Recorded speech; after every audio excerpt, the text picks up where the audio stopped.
Hi everyone, you all right? Sorry for the delay in getting the live sort of going.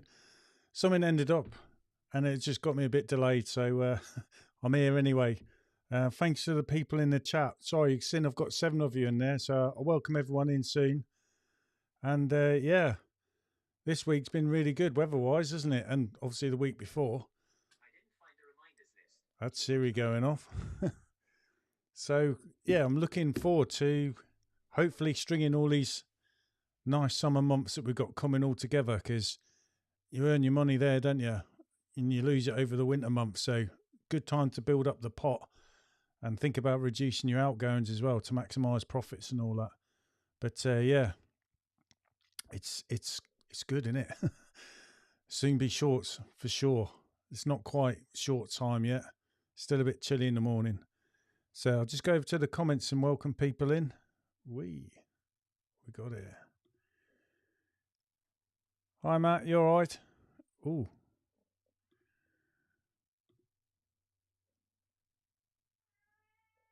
This wasn't meant to happen.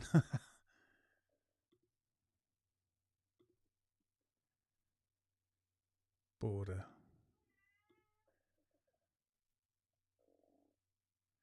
Blimey. I thought I prepped all this.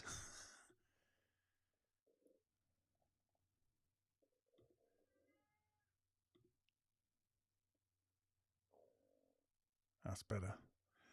Right, hopefully the comments are all right. Sorry, just going to catch up on everyone. You all right, Matt? Welcome, mate. Hi, Mark. Yeah, no worries if you catch us up later, mate. Hope you've had a good week as well. Hi, Robbie. You all right? I was surprised at the Bournemouth result, but Wolves. But there you go.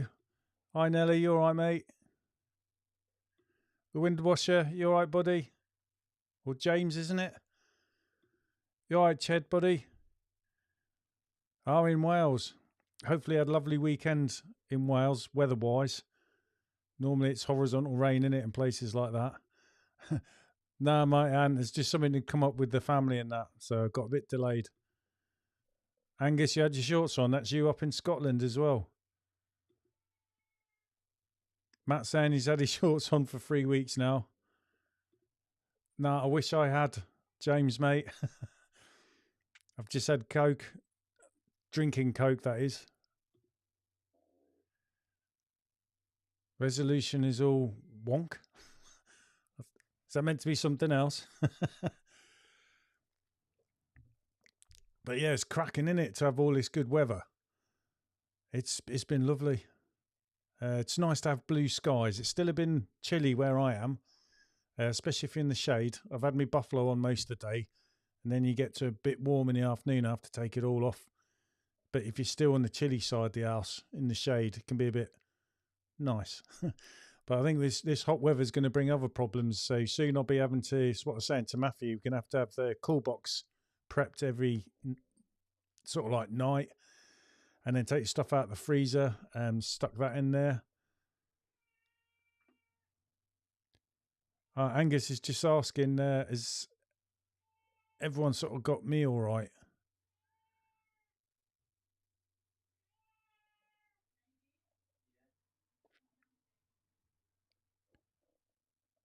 Okay, Angus, mate. Matt's saying he's okay, and so's Ched as well. So it must be something your end. I always worry when I see comments like that, because you kind of like don't know. I'm just looking at the screen and everything looks normal on my end. But yeah, I've forgotten what I was saying. Oh, with Matthew, yeah, about the cool box. Saying in night we're going to have to put the them bits, freezer blocks or whatever they are, to put in the cool box. So we've got cold water and keep your packed lunch cold. Soon be having to use all that when we have plenty of water again. Normally when I come home to fill up with water, that's when I'll top up my drinking water in my little bottle. And sometimes it's good in the supermarkets, in it, for about 68p. You can buy big bottles of flavoured water. They're quite good. So it won't be long till we're having to do all that. Yeah, no worries, Angus, if you're having to restart, mate.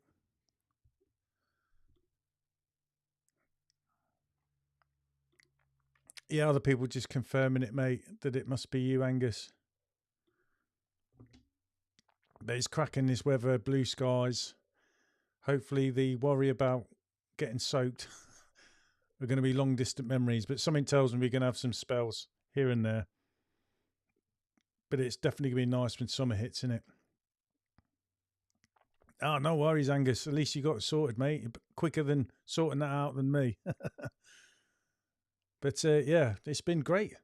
And definitely my bank balance has been feeling it because it's nice to get all the work in and you're getting less skips. I don't know, has anyone had a good week for inquiries? I've had 6 last week come in. 3 of them have come in through my website, and then other bits have been text messages as well. So it's been mad there, isn't it? So it just shows when the clocks go forward, that British summertime, which Lee Pryor was saying on the Uncleanables podcast, when he's saying it's good time, British summertime, to go leaflet dropping for him. And yeah, it certainly shows you people are thinking about it.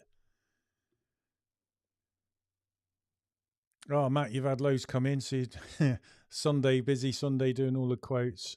Right, Ched's just saying BBC saying it's good this week. But the week after's not.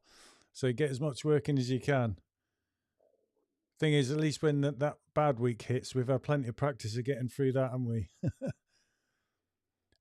Yeah, we're going to see about taking these 6 on, mate. Some of them are local, like in my village. So any local work, we tend to try and take them on. Because then you can try and get rid of some faraway work, if that makes sense. But yeah, we are bursting at the seams, and you tend to take them on in the summer, I think, and then hope you lose a few come near winter, because you've always got to take people on, because you're always going to lose a customer here or there. So you've got to keep that like growth slowly going. But like you say, you can't have it too much, because you can only do so much, can't you? And then you've got to think about trying to get all the work in winter. But some people in winter skip a lot. So that kind of helps you out, or they drop for me anyway, from 4 weeks to 8 weeks, but it all kind of helps me out. But yeah, it's something I'm summertime going to have to play around with. So I suppose in the summer, take some customers on, look at swapping them around. How's everyone with their price increases? I know Matt said they've gone well when spoke with them at the expo. Haven't done mine yet, but we're going to do it at some point this week because Squeegee have sorted something out for me. Didn't mean to press that button. James saying fair weather customers have been getting in touch. Yeah. Like some of the fair weather window cleaners, eh? You've had some fresh inquiries also, just trying to keep the regulars ticking over as well. Yeah. It's a hard thing to manage, isn't it? Yeah. Good one, Ched. Yeah. Now we're getting inquiries. It's a good time to have done your price rises or to practice them on the new customers, isn't it? See if they're going to take them or not, or what kind of response you're getting with them. That's a good point there. So, yeah, I just don't know. I think it's gone mad and it'll probably quieten down a bit. But a lot of them is through word of mouth as well, I think. But, yeah, it's all good, all looking good. I was working Saturday. That's one of the customers we've took on. It's a house, £40. So that's a big one for me. There's a lot of glass on there. They just moved into my village and I was cleaning someone next door. You probably saw it on one of my vlogs. So we went and did the quote. But they've also asked me to clean the insides as well. So we doubled the price for the inside. And they had the external windows, internal windows all done. Me, Matthew. We had some help from my son and daughter, Rachel and David. They come and help me for an hour. So we got the whole lot done in 3 hours. But unfortunately for the couple that moved in, they're lovely customers. And yeah, it looks like they moved into a house of someone who has not had the house cleaned for 5 years. So they've had a lot of work doing. And that's why they want me to do the window, especially on the insides. They'd had to go themselves, but it was bad. It would have been a lot worse had they not done what they've done. But yeah, it was good. So get it out of the bag quick. So I said to them, I know you're desperate. So that's why I worked on a Saturday.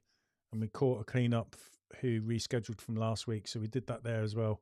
So I was done by 1 o'clock. For both the cleans. So it's a bit of extra money in the bank, isn't it? And I've got them every 4 weeks as well and in my village. So that's nice.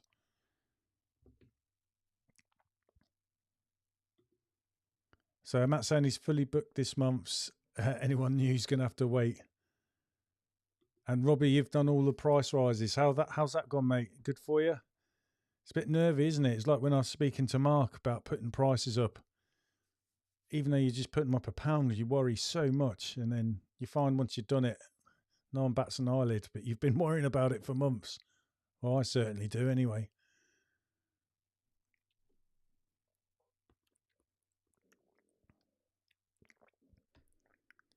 If anyone wants to ask any questions, just chuck them in the chat and we'll deal with it. It's just a Sunday sort of hangout, really. I couldn't think of a subject to talk about apart from the weather and how much happier everyone seems to be that you bump into. But don't know about you lot, but what it certainly brings out are the talkers. So some of the people who've got a bit of time on their side, freshly retired, that sort of thing, and they're out in the garden, they tend to hold you up by talking quite a bit, don't they? But I don't mind a chat, but it can slow you down. Angus is just saying to Matt, you'll have, in no time, you'll be driving your Ferrari. Robbie's just saying as well, with these price increases, all good customers didn't worry, sorry. Yeah, fair one. They're the ones you've had for quite a while, haven't you? Sort of like stood by you, said they're good. Angus saying he's ordered your new poles and Xline rinse bar brush. Mate, you'll absolutely love that brush. It's really good if you haven't used it before. Nellie's just asking you, Matt, about how your CVS pole is going. I know I saw your video, Matt, that you done on it.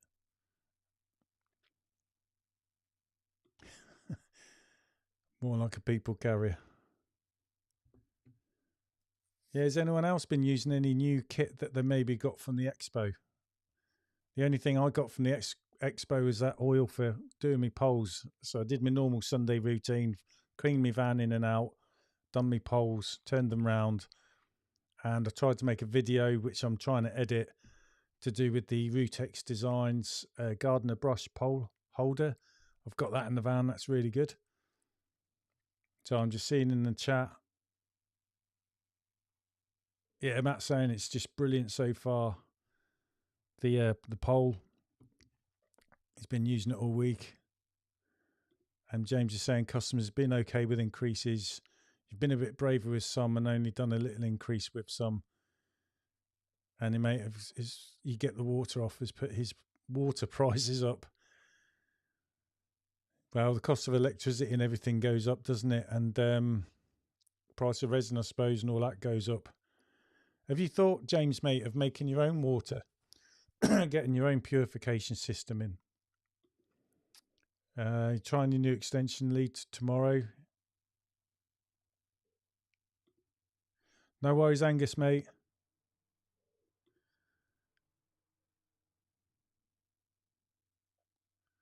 Oh no, pressure washer started on a block paved drive. Oh no.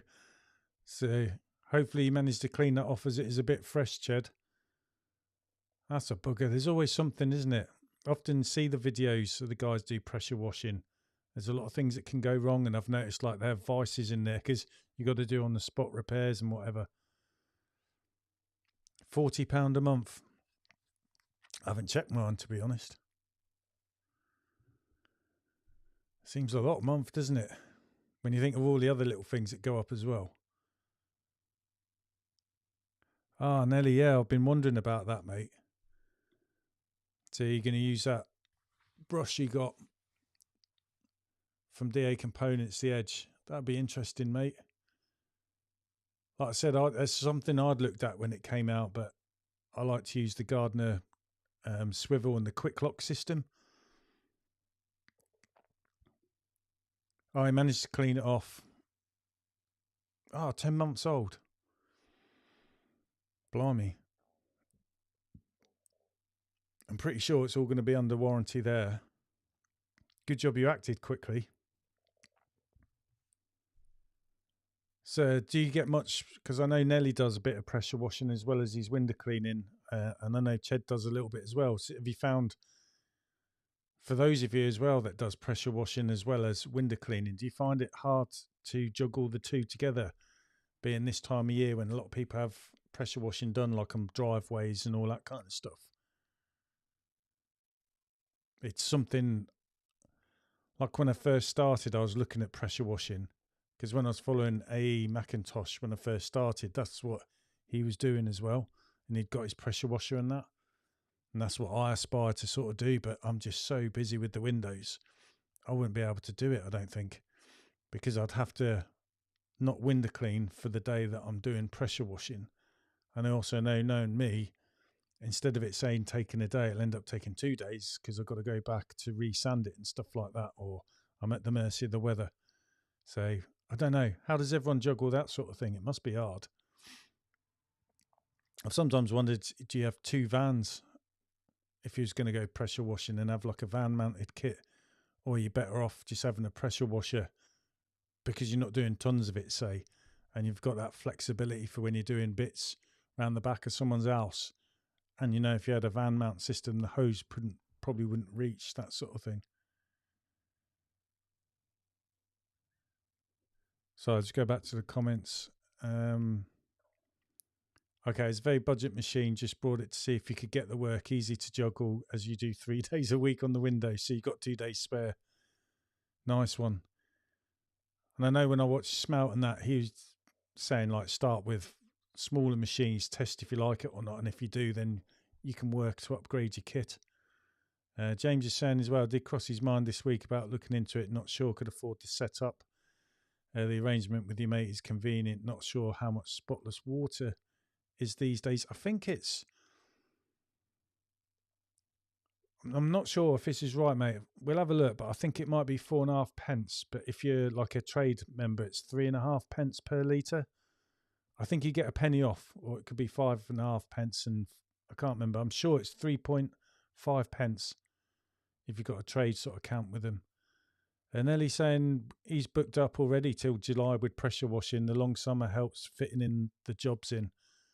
Yeah, with the longer days and obviously more guaranteed better weather, I suppose. Tower Pro King says you work 4 days on the windows and 1 day add-ons. So that's okay, doing all the gutters, fascia soffits and your pressure washing. Robbie's saying it's 3.9p per litre for spotless water. Is there one near you then, is there, James? Spotless water. In fact, I'll just have a look on here. So I've just got to press some buttons.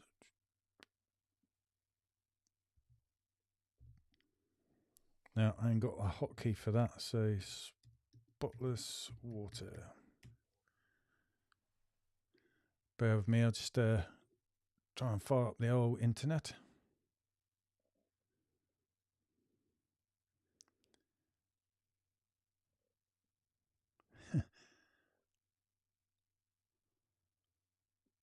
Oh, so the nearest one's using Coventry, about 20 minutes away. So it's 20 minutes there, 20 minutes back as well, isn't it? But you can always, if you were near there, well, you do what you got to do, haven't you? There's one near me, I think it's about half an hour away. I did consider doing that one time.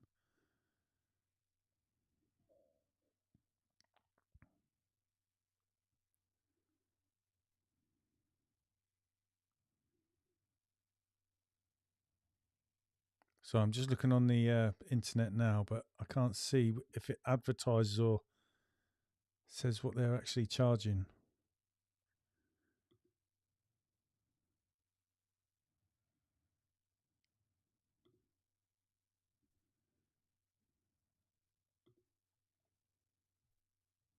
Okay, I'll just get the screen share up.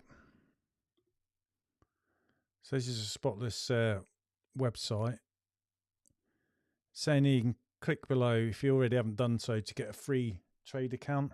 I've obviously got a trade account and you get a little key fob with it and all that kind of stuff. It is good. It come in handy for me when I was down at Aldershot. If it wasn't for the fact that there's a spotless water there, I'd have struggled because obviously I'm that way far away from my home. I was going through more than a tank's worth of water.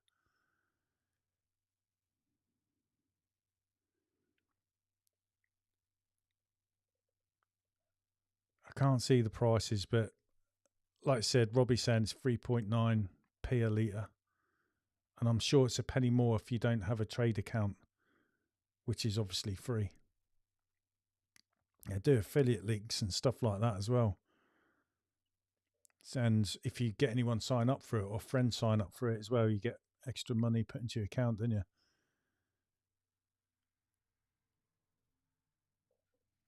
There we go. Yeah, they're popping up a lot in places, aren't they? I thought all them blue bits there were spotless water. No, it's that symbol. That's just water. I do think with the spotless waters, though, they'd probably have to go in areas where it's cheap for them to produce the water as well as there's a market for it, rather than going into really hard areas. I take it Kane's their kit and equipment.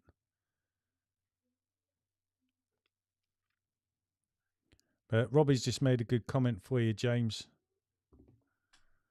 He's just saying he changed over from, the other way, making to buying about 3 years ago. Just easy.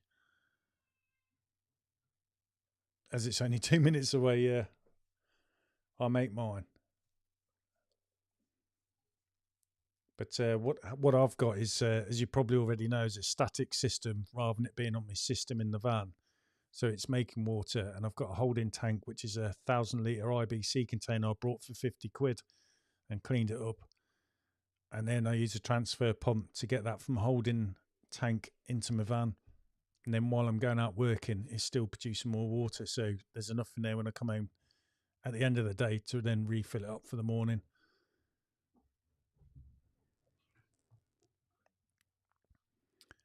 Yeah, I was just seeing that Nelly's replying to Ched, saying he gets most of his pressure washing from his regular customers he have, because he's got a mail list and sort of sends stuff out in February, and people start getting booked in before he's too busy, and does the same with the gutters for September, which is what a few people have talked about on here as well, having a mailing list or using their text messages, I suppose, just like me and Squeegee, for example. You could do the same thing. Anything that helps drum up work, doesn't it? Especially on the try and get it more seasonal. But like I say, with the gutters, I'm just as busy in the autumn as I am early spring with all the stuff growing out the gutters. It's weird how it works like that. Excuse me. Oh.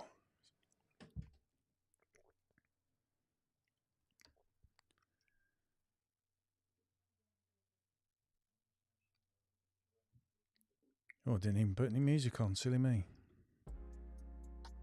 That's better. See, just way out of sync today. It's just been a bit funny just before the live. But that's the way it goes.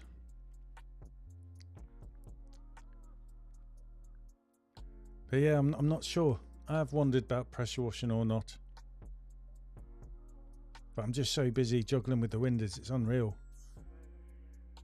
I know when I was working with Matthew and Sophie, thinking that if Sophie stayed here, because I knew she could go to Scotland or not, so I was trying to play it for both ways, but I thought if I could have them in the van, I could go out, do pressure washing maybe. And then the days I'm not doing that, we just work as a 3 from a van or something like that. What have I done, Ched? I don't know if it's me or maybe someone else. You marketed gutter empty via a business card dropped when I did windows. Might try that with pressure washing once the machine's fixed or get a new one.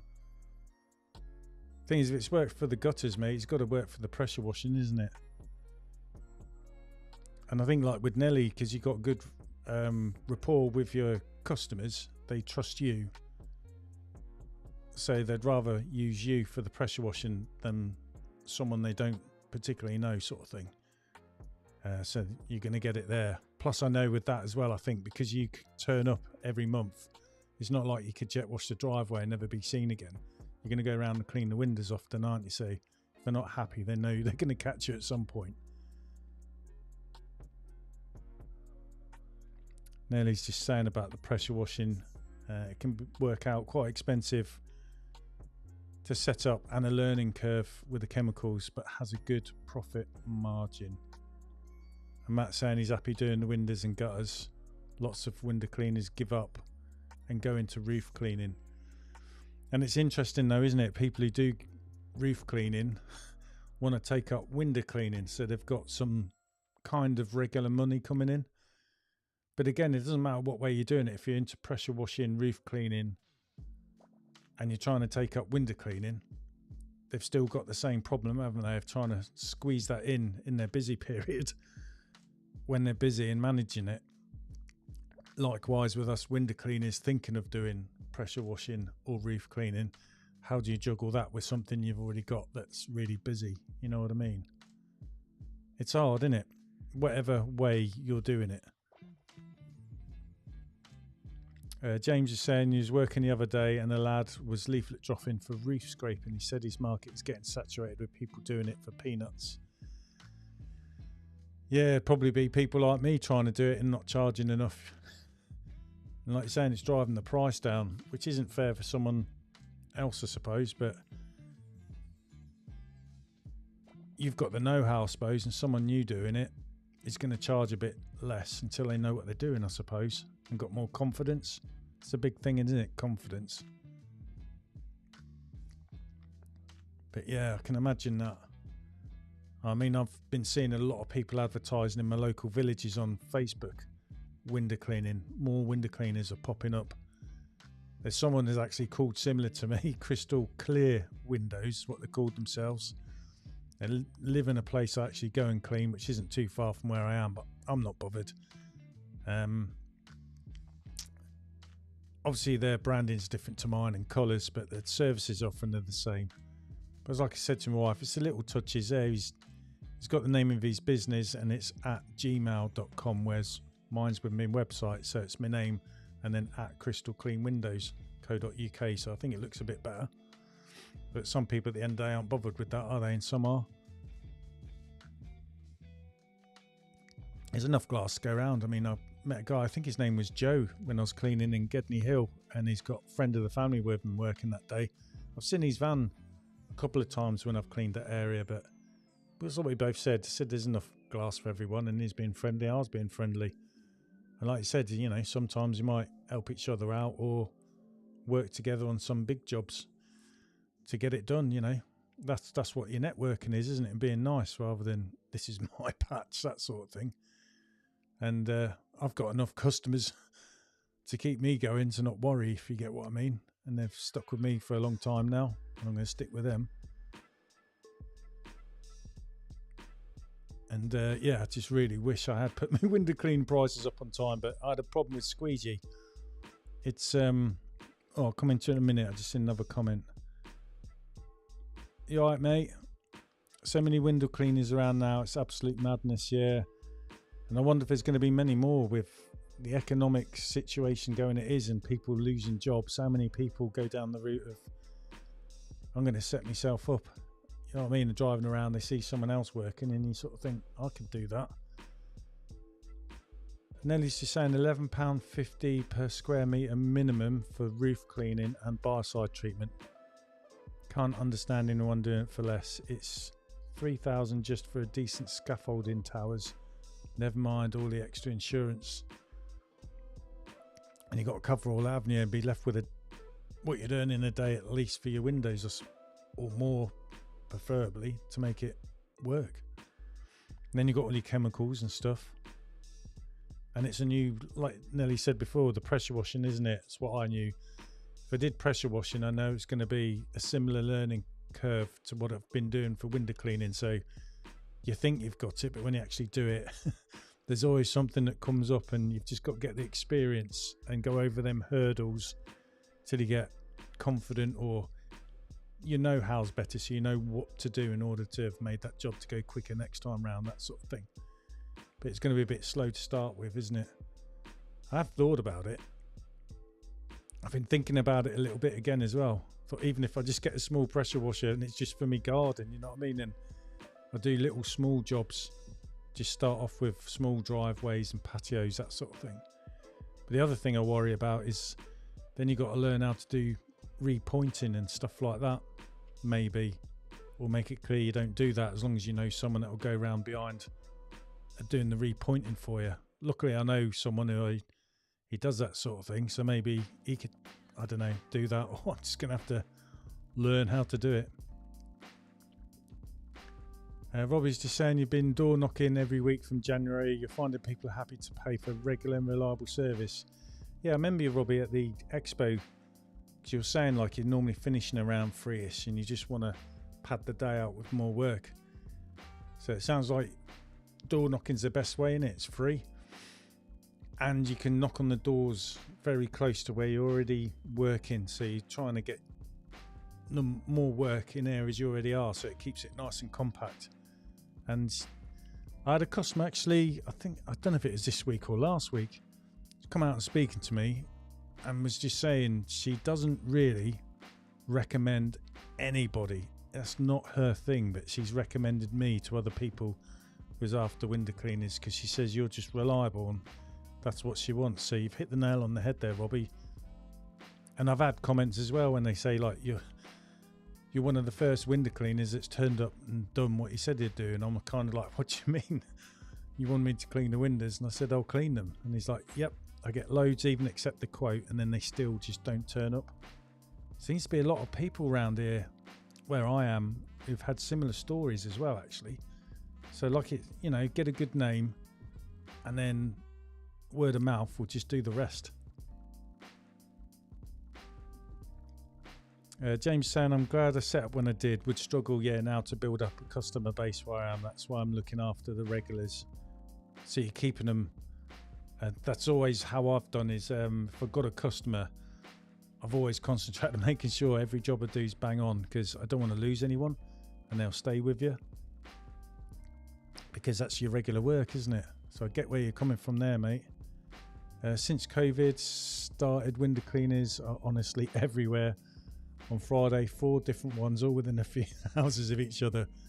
And I bet people are looking across thinking it's going to be a fight, but you all just put your hands up to each other, don't you? Yeah, cheers for that, Nelly. I remember that. You saying I can pop down, work for the day, get some experience. Mate, I would do. Especially as I'm building this pot up and that, and it gives me son a day off, doesn't it? Definitely thinking about it. But I don't know how I'd manage it, what I've done. I mean, it's really manic. So Angus saying it's the same for yourself as well. People quoting and not showing up. Find it hard, isn't it? You're quoting, so you chase it up and you want to get the work done as soon as possible, because when people ask you, they tend to want it as quick as possible, and you're worried that someone else might snap them up just to get them in the bag, sort of thing. And then people don't turn up. Maybe it's because they're absolutely too busy themselves and they don't really want any more customers, but rather than say something, that's how they go about it. Matt's just saying, I picked up work because someone who purchases around, I remember in one of your videos you're saying that, so he hasn't been turning up. So there's a lot of people now looking for another window cleaner. And again, like you say, because you good name, word spreads, and it gets you there, doesn't it? Excuse me. It is crazy. There's tons of glass out there. Houses going up everywhere.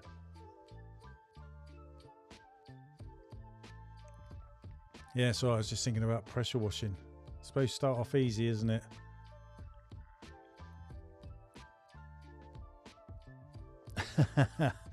So Angus is just saying, I'm starting at my tank filling up right now. Is anyone else?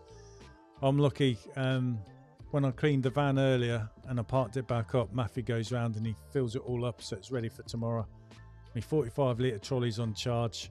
Hadn't finished charging, so in the morning we'll take it off charge, it'll be fine. Put that in the van and that'll last me a week, so we don't really use it anymore now. We haven't got Sophie. And the gardener's backpack comes in handy, that's in the van as well. But it's all done, ready. And the van's not getting as dirty so quick neither, which is another good thing about this hot weather. Won't be long though till it's got flies splattered all across the top.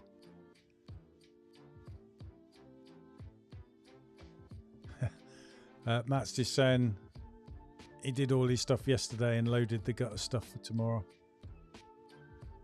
Shed saying he did his earlier as well. Should have filled up. RODI's in the van. I need a bigger van. You always think of Jaws and need a bigger boat. Thing is, you'd be surprised, won't you, with the van you've got. You make do what you've got and it does well, really. It's like me, I wish I had a long wheelbase. Had a bigger tank of water in there, but I could still get my gutter stuff in. But I know if I had a long wheelbase, it probably wouldn't work out like that. So I just make do what I've got and got to stick on with it. Van's still going all right, so luckily I'm waiting with all this good weather, something to go wrong with the van. When, you know, you should be doing it when it's crappy weather, and there's days you're going to lose anyway, so it didn't matter if it's in the garage. Chad's saying he wants a bigger van as well, Angus. I think we all want a bigger something else, to be honest.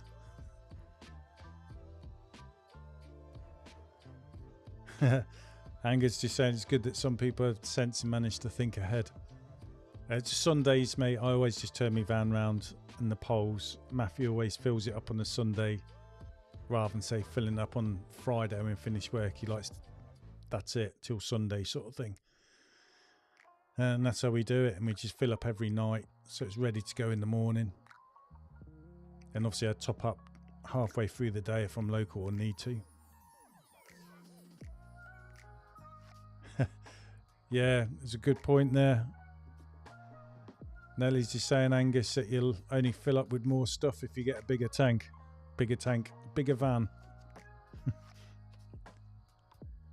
I don't know if you've seen some of on the window cleaners hub. Nellie's put some of these shots where like he's driving a van and he's got a trailer on the back with the pressure washer stuff.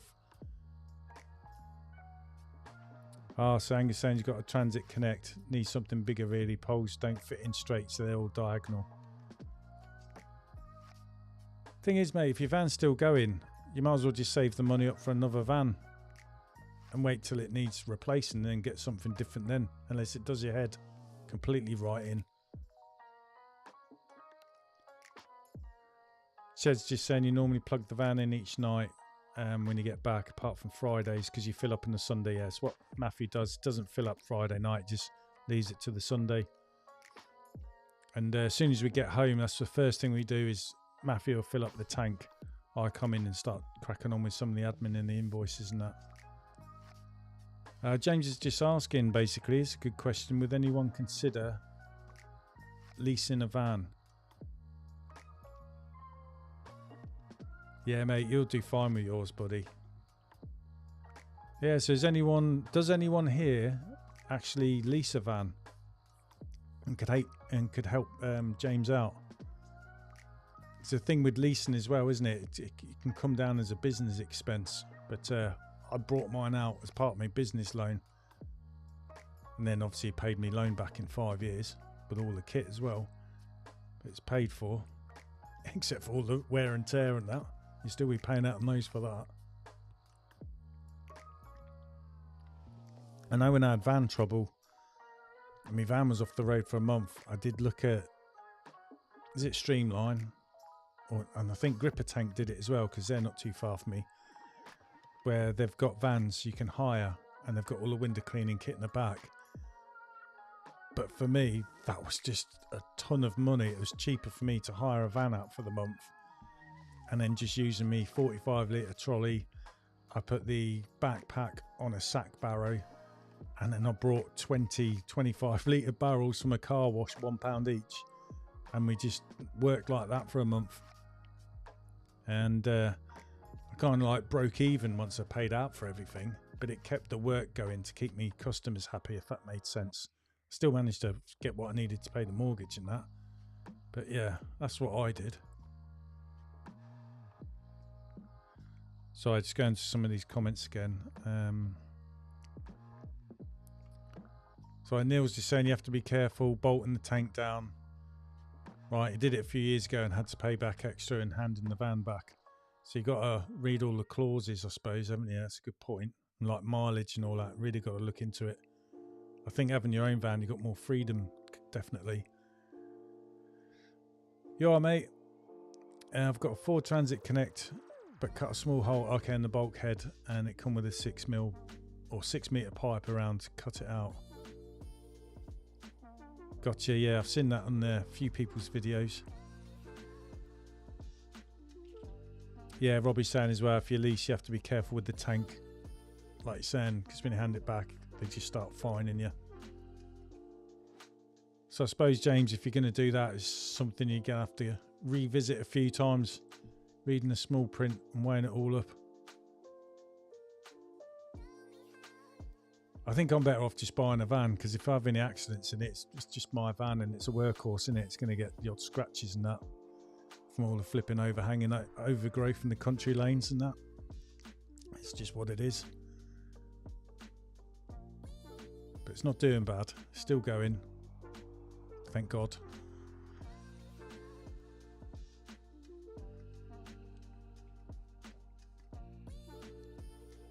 Oh, that's better.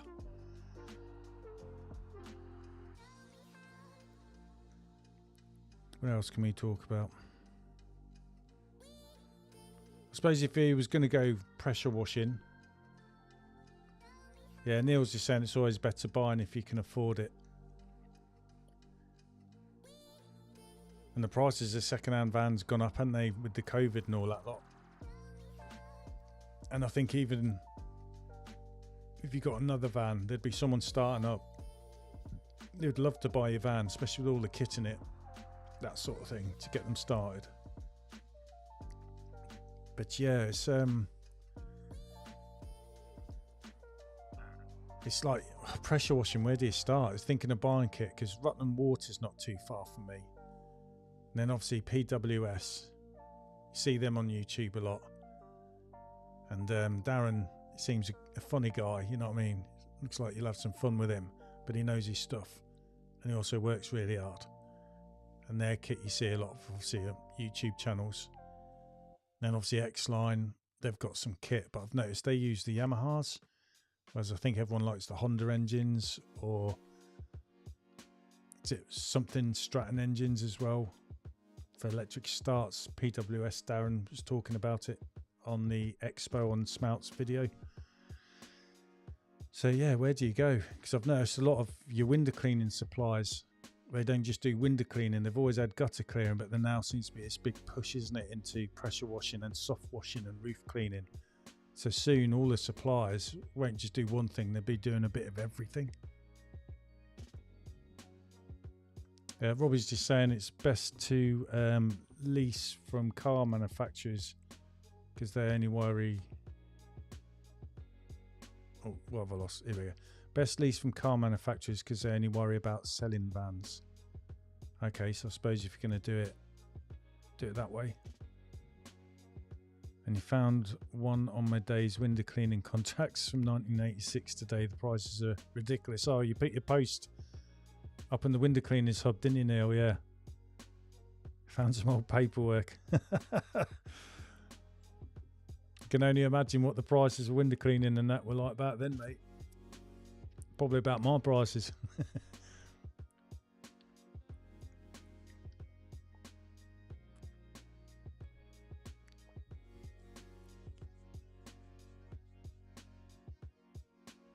And I know Pure Seal seems to be the ones for chemicals, don't they? I think even Sid has switched over to Pure Seal for those chemicals. I'm not sure if he uses it for his roof cleaning as well, or still uses GK Pro.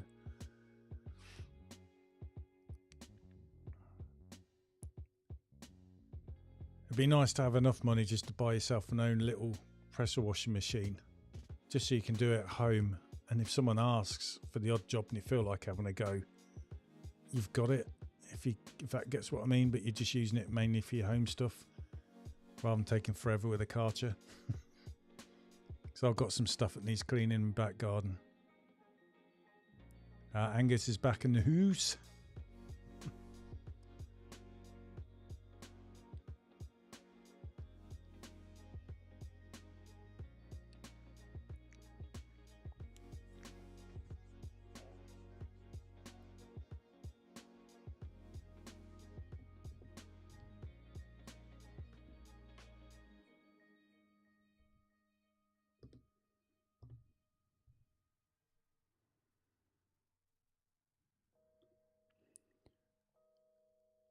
Yeah, this is what I was trying to make a video on earlier. I still got more to do. It's basically Rutex Designs. They sent me this. It's a brush holder, but for gardener brush heads. They do a single or a double. You see the doubles are like nearly 14 quid and the singles nearly 8. And then you can have your postage and that on top of it.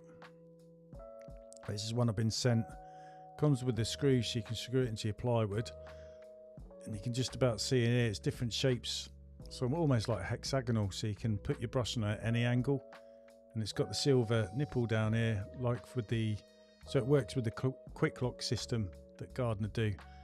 I've obviously got an Xline brush, but I've got the Gardener's brush socket on there for the quick lock system, so it's well easy to change the brush around, and it fits on there quite fast as well. It's quite neat actually, I like it. It's not bad. Makes it nice and neat in your van really.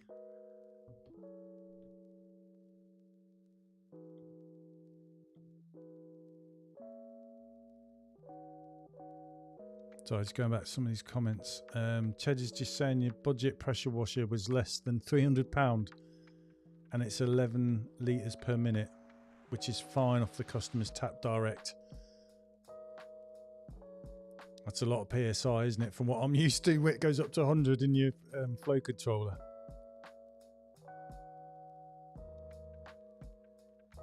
And that's what I think. If a lot of people who don't know much about pressure washing, that's mainly myself, it's so easy to think you need like highest litres per minute, but that can ruin some of the surfaces you're cleaning, where something a bit long and slow gets the job done still, doesn't it? And because you want the job done quick, everyone thinks turn the pressure up, but you can do more damage. And just chemicals as well, isn't it, I suppose? Does the work. But that's interesting, isn't it, going off the tap, as opposed to having a buffer tank and that. So I take it you get on all right at the moment with it, Ched? Nellie's just saying you use Resi Block for pressure washing chemicals, apart from Hypo, that you get from a local company. Resi Block, that's what A. Macintosh used to use a lot, wasn't it? If that's what I'm thinking, is that a sealer? Even with sealing, isn't it? There's so many different types, colours and all that kind of stuff. Matt's saying when you move over to all CVS poles, you'll be using the Gardener Quick Lock and tubeless system. Yeah, tubeless system's really nice. It's good. Van's nice and neat. It just speeds up, makes life easier. So I take it really impressed with the CVS pole then, Matt. So you're gonna just go all the way with CVS poles, are you?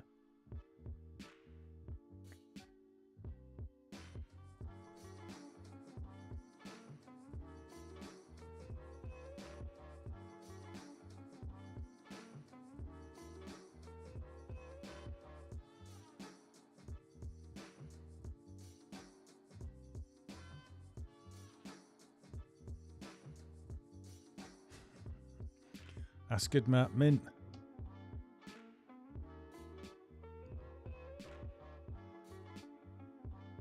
So he's going to send you different poles to try. That's brilliant, Matt. That is.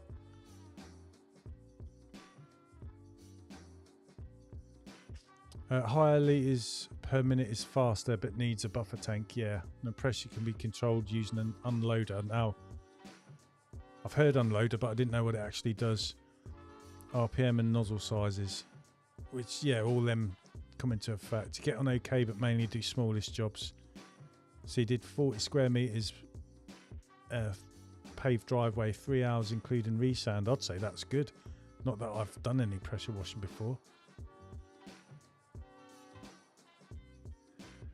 Yeah, I hope it sort of like made sense, Matt, when I was trying to show you it. Sort of like best to see it than try and describe it.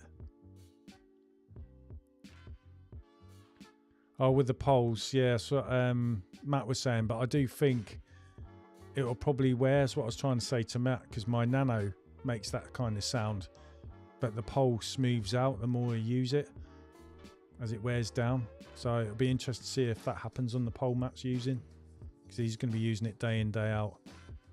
With pressure washer, times the litres per minute by the PSI, and the higher the number, the better. So that would be 11 times 2,900.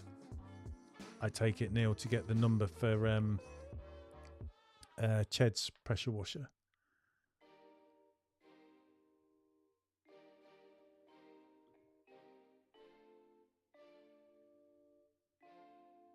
Yeah.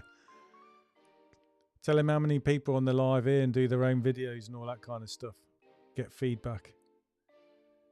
Yeah, you did say you told him, Matt, about the noises. So he's going to maybe do smooth one. Yeah, I saw you saying about insulating the bottom 2 sections, which will fall in line with that Jason is pushing for. Which makes me wonder how all the future window cleaning poles are going to go. I wonder how many people who do roofs is going to have the same thing, I suppose. I don't know. Hopefully it'll become industry standard. 15 litres per minute, 4,000 psi, which is good value, but you're not sure if 4,000 psi is too high. I wouldn't have a clue, Jed.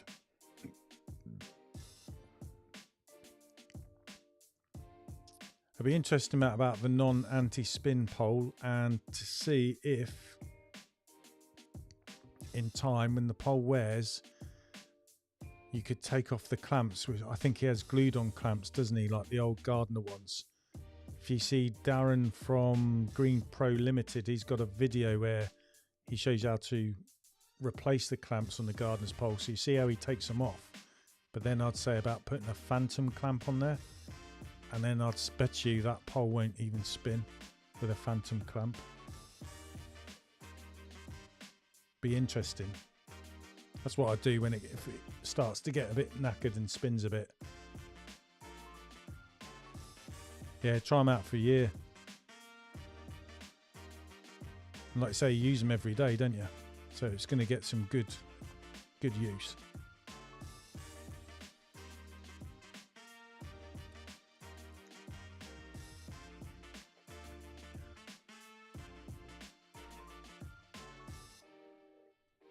It's something I noticed. I know it's the Xline website, but it's so confusing with all the gear out there. So much to learn, isn't it?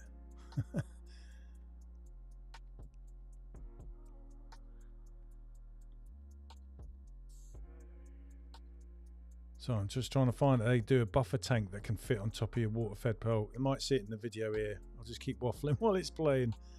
So there's a pressure washer, and you'll see they've got it coming off this white tank, which is on top of the window cleaning tank, and that's where they've put the buffer tank there rather than the wheelie bin.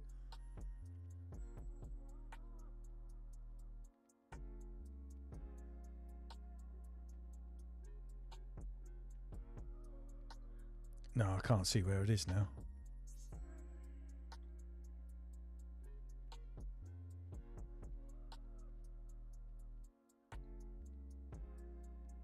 So you see it there, that white bit on the top. It's interesting how people have got some stuff and different ways of getting it done, but I take it a lot of people have just used the wheelie bin method, really, because if you've got limited size hose, you can get anywhere with that, can't you? But then again, you're pulling it backwards and forwards and having to fill it up and all that kind of stuff. But I suppose while it's filling up, you're then going around doing a little bit of clearing up, so you're still maximising use of time and that.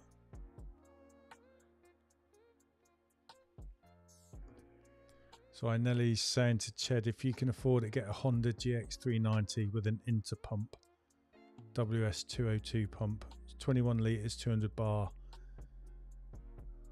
Yeah, I think my friend Gruff, he uses 21 litre. He went from a 15 to a 21 and just said it was amazing. So I lent him some gear to help do with the window cleaning, so he does a little bit of that, and he's mainly doing jet washing. He's very busy. Need to catch up and have a beer with him and have a yarn, I think. It's a shame because I didn't have enough money to go on a course with him with Pure Seal, which is £500. And I think I do a module 1 and a module 2. He's done them both, and it would have been great to have done that together because you bounce off each other, do the homework, and obviously have a laugh and a beer. But I just couldn't afford to not work and pay for it, otherwise I would have done that.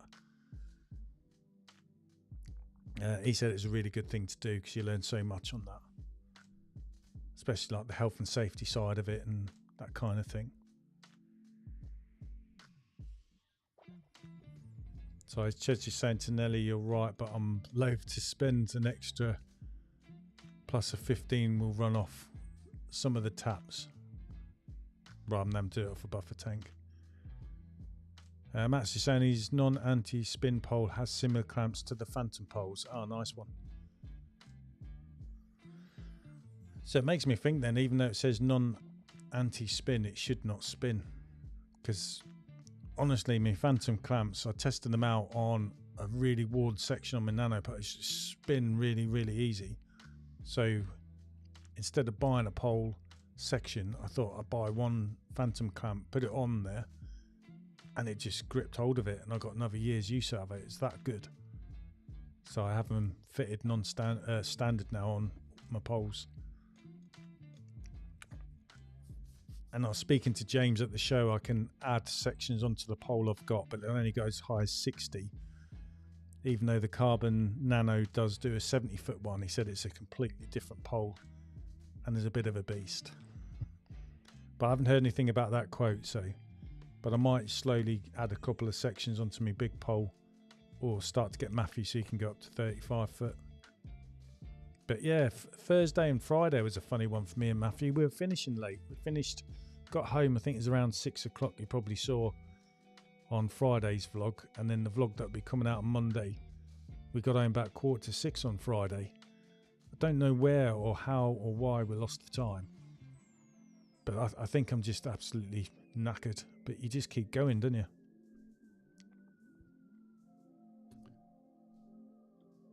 Says you're saying to Matt, when they say non-anti-spin, does that mean they shouldn't spin as it's two negatives in words?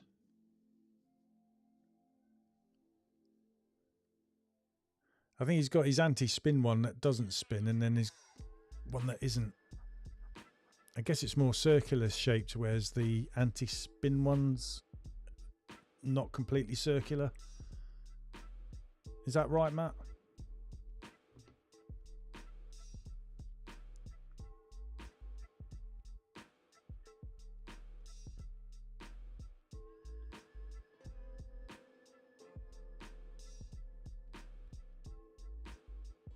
Oh, Ched's just telling me check my invoice timings in Squeegee. I haven't done that. I'll have to have a look at that. Matt's just saying to Ched, okay, does the way I word it, it's just a normal round pole and an anti-spin pole. Yeah, James, I agree, need a break. Recharge before the summer kicks in. Easier said than done.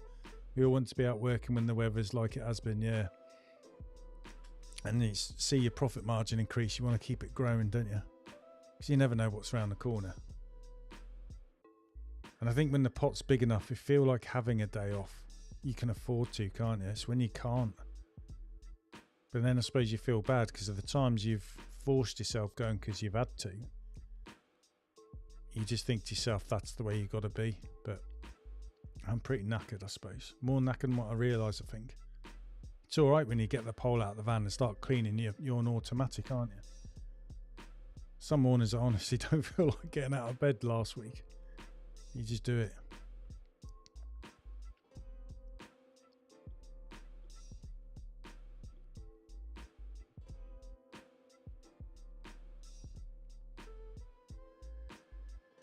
Yeah.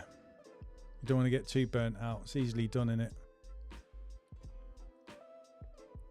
But I've been getting a couple of days where we're doing £400 or just over. So it's been worth it. But I think you get things so slick. You've got to be careful, isn't it? That sometimes something just goes slightly wrong, but that slightly wrong has a large effect on the day. So it's like, how much work do you squeeze in? Like I say, we're getting these extra customers. But people sadly do, you do lose some. But it's nice to think when you lost work that it's quickly replaced.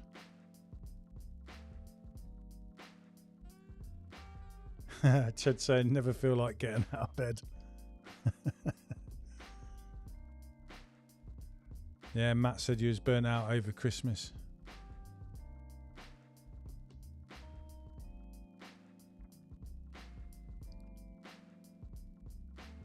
Oh, you're right, Phil.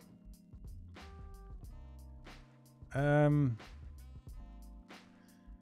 of my rounds, I'd probably do about 30 to 40 miles a day, unless it's in my village. Even if I'm jumping between a couple of villages either side of me, you'll be amazed that mounts up to around 28 miles. And the driving in between houses, I suppose. Especially if I go home lunchtime to fill up with water. But we normally time it so that I go from one village past my house, we'll stop having a lunch at that time, fill up, and then go to the next one and just crack on. But yeah, my longest round is 100 miles, the one to Coningsby. And some days I'm doing 50 miles in a day. I know Ched will probably do about 2 or 3. And I'm doing about 20 cleans. But I know 20 cleans might sound a lot, but some of them are going to be small cleans, some of them are going to be big cleans. So it's money value really, isn't it? But I suppose I'm spending about £200 to £250 a month on fuel. So that's what I'm using fuel-wise, roughly. Used to be over 300 quid, but I've managed to get me work more compact and things make more sense, and that has made a big difference. Especially getting rid of some of my faraway work off that was in Peterborough, because that's a bit of a drive there as well. It's just dead time driving, isn't it? So trying to get more local and stay that way. But unfortunately I'm pretty rural, so a lot of the villages take a while to get to, and the roads aren't as a crow flies neither. But yeah, we do, I reckon 2 hours a day you lose is just driving.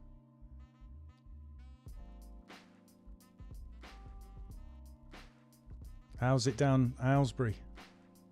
That's where you're from, isn't it, Phil? I was posted at Holton at one time, so Aylesbury wasn't far from where I was.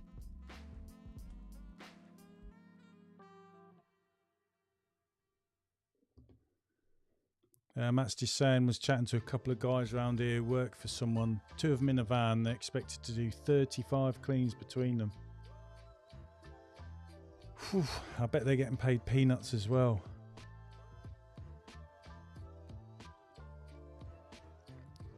Yeah, hopefully a bit more time we get a bit more compact, mate. I think winter time is when we generally try and look at making the round more compact, or a better way of doing stuff. So when it hits crazy time in the summer, it's easier, if that makes sense. That's what I've done in the past. Yeah, that's a good point as well, James. Sometimes the drive breaks up the monotony of looking at the glass. He was going bonkers on the same road all day. Matt's just asking, Phil, how many cleans do you do yourselves on the day? I think for yourselves, in it, you got like you have a van each, didn't you? And then I think you've got more people working for you. Do you have one person in the van, or do you have like a team of 2? Obviously for me it's just me and my son. And yeah, James, what I find sometimes is when you get your work really nice and compact, it does feel like you're on the go non-stop, like you're saying. A little bit of a drive between hours sometimes gives you a breather. Nellie's saying you lads do 15 to 25 jobs per day, but your work is very compact.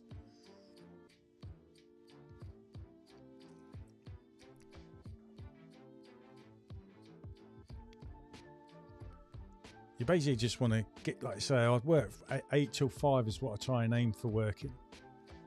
Sometimes I go over, sometimes I'm finishing before. Obviously with Sophie, she was buying us maybe an hour a day, I think, with her help.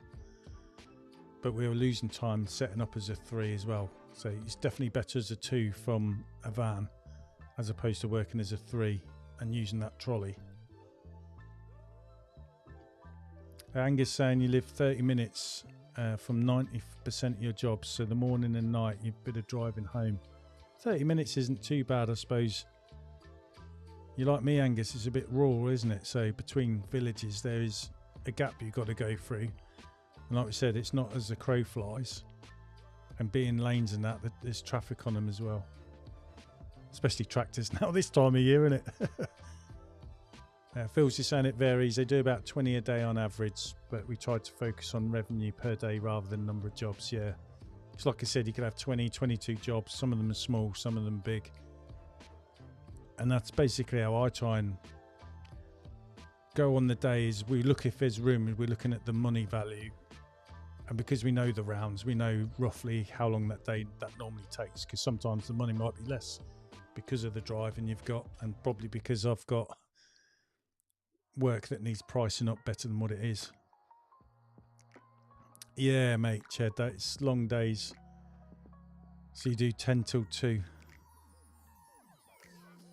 Yeah, I leave the house at 8 and I'm normally home around 5, sometimes 4. The winter tends to be you're finishing earlier, because what I find in the winter is the windows seem to be cleaner for longer because you've got the rain. Whereas this time of year, you haven't got that. And soon it'll be all the spiders coming out and all them pollen and all that kind of stuff. And I think with the heat, it kind of slows you down as well, because you can very easily tire out early, can't you? So it'll be wearing plenty of sunglasses, all that kind of stuff, plenty of water. And I think when you just feel tired, it's just saying, we're going to stop and have a water break. And I think in the summer, you tend to go over 5, because a lot of people, like say the talkers are out. And it's all these little things, especially people, oh, while you're here, can you do this? And it's like when you get walk-ups and you're like, well, while I'm here, I'll do the quote, save me wife coming out for it. But it holds you up, doesn't it? Matt's just saying, yeah, you always look at the money, not the number of jobs. And it's the pounds that pay the bills. So you aim to be on 200 a day average. And that's just for yourself as well, isn't it, Ched, in 5 hours? Is it 5 hours, 10 till 2? No, that's 4 hours, which is good going. Like I say, I'm 8 till 5. A really good day's around 400 quid. Normally it's about 3 to 350, unless we get skips. You can probably see why if I get skips, I'm not too bothered, because it means I've got a chance to get home a bit earlier. As long as I've hit the money I need to make, I'm all right with that.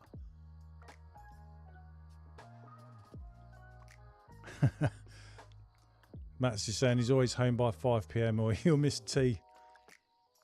Yeah, the problem is my missus, she doesn't know when to cook tea because she doesn't know when I'm coming home. I obviously ping a message saying I'm finished and I'm on my way. But the other thing for my wife is my other daughter sometimes has to work in the shop at around 6 p.m. She's in the takeaway.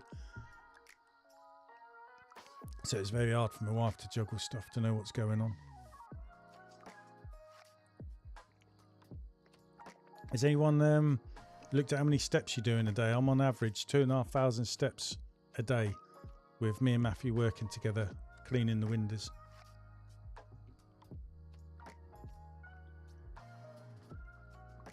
I haven't dropped many of the skippers, mate. There's a couple that are on my radar because they've done it a few times, well, about 3 times on the bounce, so I've got to cross that bridge.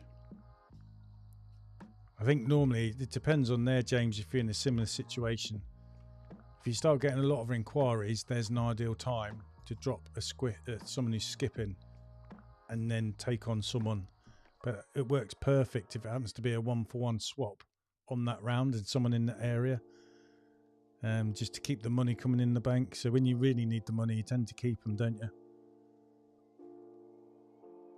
But yeah, I think, to be honest, James, just be straightforward. So I think if you try and make it sound too professional and stuff, you know what I mean? They know you, you know them. Just say, look, I'm really sorry, but you've been skipping a lot and it's costing me time and money, and I'm saying no to people who are asking me for window cleaning services, and I know they're going to be regular, so you've got a living to make. Basically word it along them ways, but just be true, I suppose. I'd rather tell someone than just be one of them window cleaners that just stops turning up, because like I said, you've got a good name, you want to keep it. But it's also a bit hard because someone's skipping a lot. Sometimes there's something going on in someone's life, isn't it? But if you know your customer enough to work out what it is, it's a bit of a hard one. Has anyone else got any advice for James on how you sort of get rid of people who are serial skippers? Phil's saying you operate 8 till 3 so you can be consistent all year round. Yeah, so spring, summer and winter. And the guys have the ability to earn more by working longer. Yeah, so they've got take on some extra couple of jobs, I suppose, if they want to get a bit of extra money. Yeah, you've got the ability and time to do it. I'd love to be finishing around 3. It's trying to get that work-life balance good as well, isn't it? Angus saying tomorrow's a £205 day job for 4 jobs. That's mint. Ched, you're saying you normally do 8,000 steps, but you watch pole movements. Hi Nathan, you've been cleaning for a year now and the best thing you've ever done. I watch all you guys on here, so inspiration. Can't thank you enough for your hard work you guys have done on YouTube. Oh, cheers Nathan. And yeah, there's Matt and Paul as well. They do videos on here quite a bit. Thanks for that. No, honestly, mate, it's the best thing I've done. I absolutely love it. I think, to be honest, that's why when I've had them difficult times, you knuckle down hard, don't you? You don't want to just give it up. You've worked hard and you realise you really like it. I know when I had some heart problems, I was like, what am I going to do if I have to give this up? I don't want to be at a desk.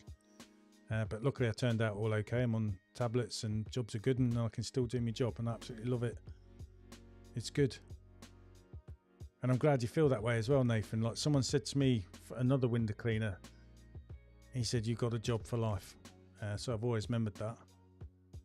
And you just find your own way through things, don't you?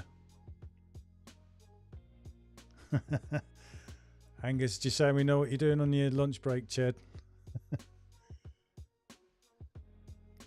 Here's one for you, James. Phil's saying in general with skippers, like you say, we take on case by case basis, but honesty is the best policy and being upfront with the customer. And like I say, you know your customer, got that rapport with them, so I think they just appreciate it being told and explained why. And I suppose it gives them the opportunity to maybe tell you something that's a bit in confidence because something's going on in their life. And then, you know, perhaps give them the benefit of the doubt, that sort of thing. Robbie's just saying, if I get customers that skip on 4 weeks, ask if they'd like to do 8 weeks and put the price up so they're on an 8 weekly rather than 4. And if they're on 8 weeks, I let them have 1 skip. Then I tell them we offer a service and let them go. Yeah. I know sometimes my wife, she's really good because I'm just bouncing through the work and trying to get it done. I suppose that's what I'm good at, is just making things happen. And my wife's really good at organising. And then as soon as someone skips, because she sends the messages out, so she knows all this a lot more than me. She'll say a pattern, like say someone said 4 weeks, and like Robbie's saying every other clean, they're always cancelling. Then we say, look, would you like to go on 8 weeks? And then normally snap that up. I think some people are just too polite to say that, rather than they're being awkward. Everyone's different, aren't they?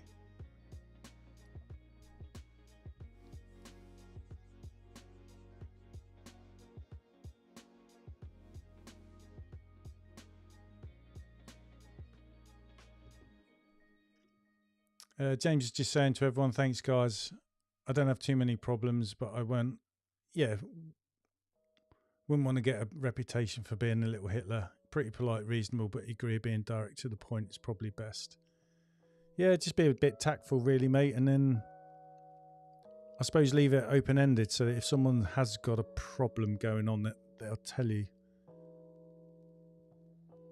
I mean, when people go, I always tell them I'll have them back in a heartbeat.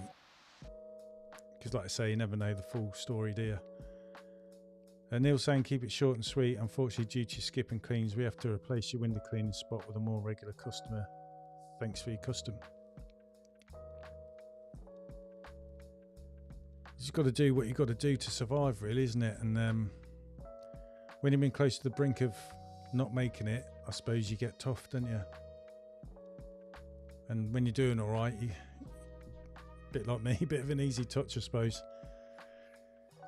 But also as well, I think some of the serial skippers you might have had for a long time as well, so that's probably an indicator that something personal is going on, and the truth kind of comes out somewhere along the lines.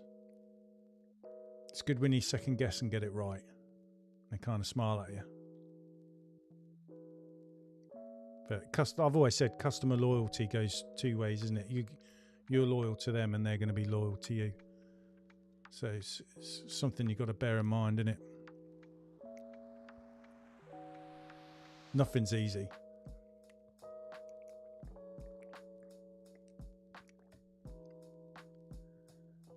But it's all good. I mean, this weather, we're going to be moaning soon. Water bans, people's grass is not going to be green anymore. It's going to be brown and dying off. The ground's all cracking. Water steaming on the glass, drying as fast as you're cleaning it. That's another thing, isn't it? You start thinking about cleaning and rinsing as soon as possible, so you can get the window clean as good as you can. And then you've got the problem with this weather where it's all dry and dusty and the wind's going to throw it up on the glass. I mean, I cleaned someone's solar panels on, I think it was Friday, and it was just a thick layer of dirt on there because the farmers have been ploughing the fields and then rolling it and all that kind of stuff, getting it ready to plant. And it has been windy, even though the weather's been nice, and it has made a mess of the windows. Yeah, Neil's just saying it's easy to overthink things, isn't it? Like me with pricing. But yeah, all going on with squeegee, just in case people don't use it. There's two different ways you can do your jobs. You can price by service. So for example, if I've got windows and conservatories, I'll say £15, for example, for external windows, £5 conservatory house. So that's 20 quid together. So it's like an itemised invoice, or you can have it priced per job. So it'll just list, for example, external windows, conservatory windows, but then it'll have an overall price of £20. But the problem is using their pricing feature when I was practicing and testing it. It's what I spoke to Squeegee about at the expo, and they told me to ping an email. They've already pinged me back an email. It's something I've got to do tonight, really. I'm not the first person to say what happens is, because I go price services, so it's like itemised. So when I do practice doing the price increase, it changes everything over to overall price. And then I said that means I've now got to go through 600 customers, re-putting everything back, because everything will be wiped to zero except for the overall cost. So they're going to do something for me so that when I do it, it's just, say for example, the windows have gone up £1, £2 or £3, so it keeps everything itemised. Because a couple of my customers, we itemise everything. There's not a lot, but when we get there, they say, oh, can you not do this time, not do this? So we just minus it off the bill and I've got the final price straight away. But I was saying to my wife, I might just have to go over to overall job, but we'll see. So it's back to comments. James is saying, I'm learning that me overthinking creates more problems than it solves. I think we're all guilty of that, James, to be honest, mate. I know I can be. I think when you're under a bit of pressure sometimes just to make a decision, you just keep it simple, make a decision, and that's it. Phil's just asking everyone, what additional service do you guys offer? We seem to be getting a lot of internals on a more regular basis. People seem to be wanting them done every 3 to 4 months. I know, Jed.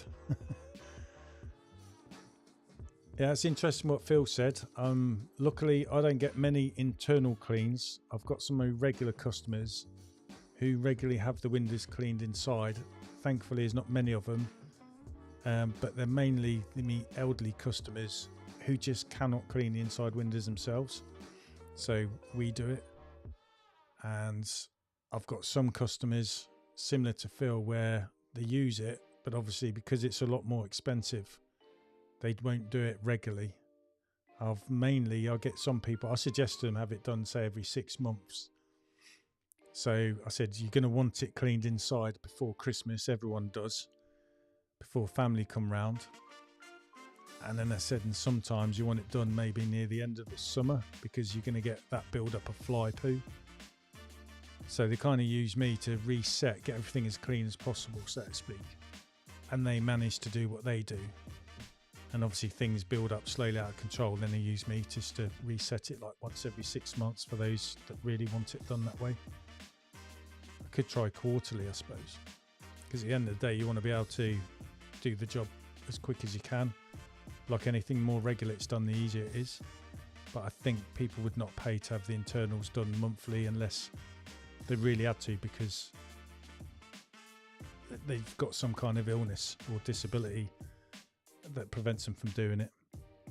I know I kind of wish I hadn't said I'd do internal work, but I think at the same time you should do it because it's extra money, but it's just hard when you've got a lot of external work and then you've got some internal job in. It's hard to fit it in unless you've got someone where you have that loose day, you could put it in there.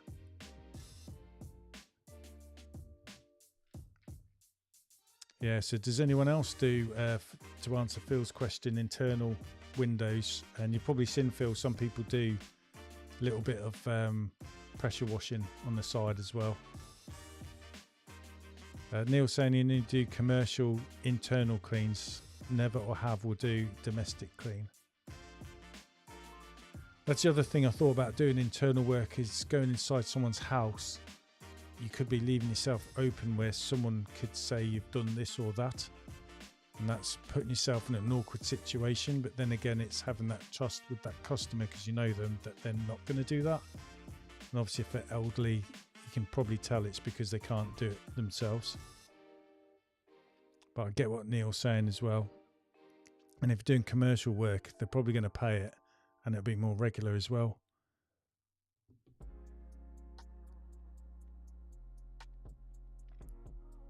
So Phil's just asking, what's your typical prices for internals?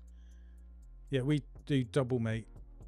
So that job I did Saturday where it's £40 for the outside, it was £80 for the inside, and they had both done, so it was £120, and it did take me 4 hours to get it done. The inside windows as well, I had to do traditional and use a scraper on them. And then we went over them again, because obviously 120 quid's a lot of money in my eyes to have the windows cleaned. I mean, when I'd done the quote, I was tempted to go lower, but I thought no, price is a price, and yeah, they did accept it. So, but they're really happy with what I'd done, absolutely happy.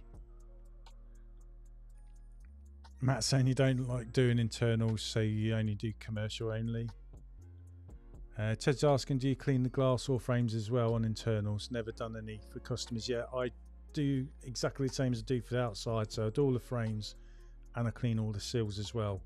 And to be honest, I think most of my customers are expecting just the glass to be done. They're often well pleased that I've cleaned everything up. And sometimes it's a bit hard to do because you've got to get in the nooks and crannies, but that's what I do. I just clean the whole thing, including the frames.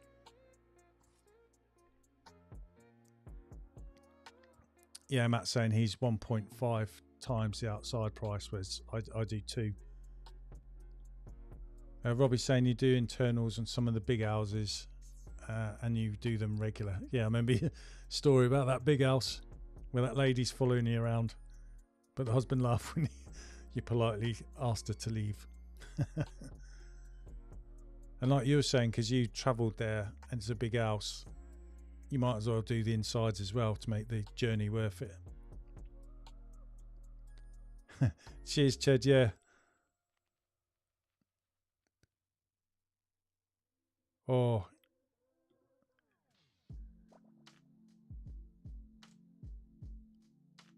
They are, James. Yeah, Phil, I know someone put it and asked, was it you? Was it James in the window cleaner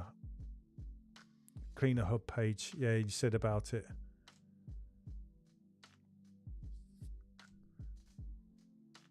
It's horrible because you feel for your customer there, isn't it? It is shocking that builders could leave a place that bad with cement just dripped everywhere.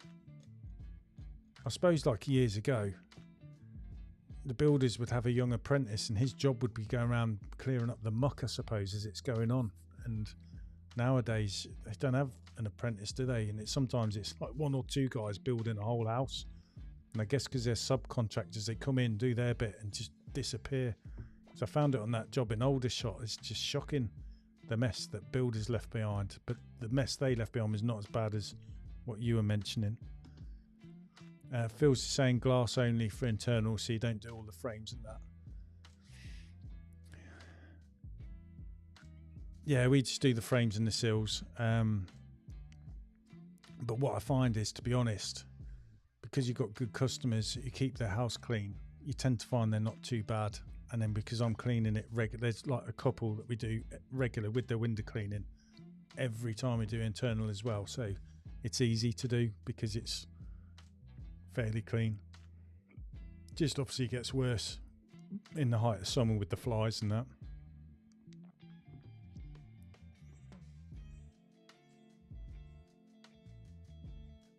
I didn't see the photo, mate, what James is on about. The customer didn't even realise it's paint. They thought it was dirt. Yeah, you do have to point things out and explain them. Oh, got you, James, mate, yeah. No. And from what you were saying, it just sounds like it has been a nightmare.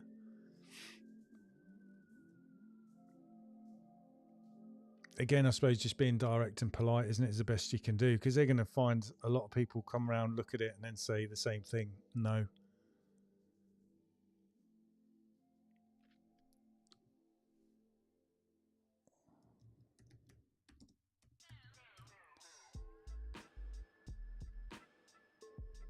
So I'm just trying to find something. You've just...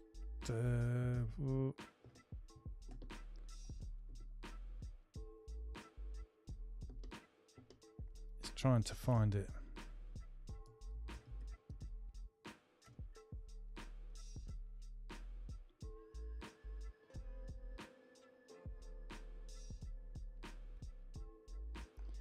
I don't think I'm going to find what I'm looking for. Just speaking of builders cleans.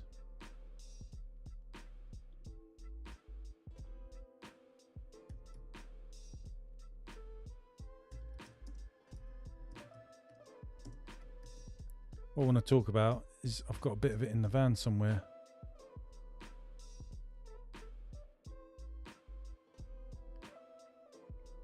Here we go, I found it. Might be handy for anyone that does want to do a is Titan cement off.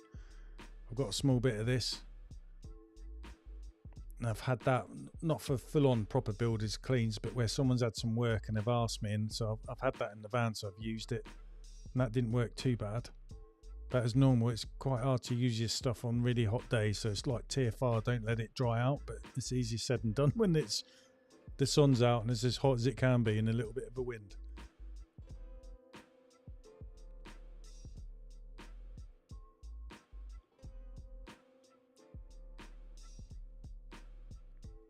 It's all on there, and this is off a website called the Window Clean Centre. Robbie, don't know if you know these guys. They're based in Ipswich. Got some water-fed pole, but I go there for all the traditional stuff, and this cement off is not too bad.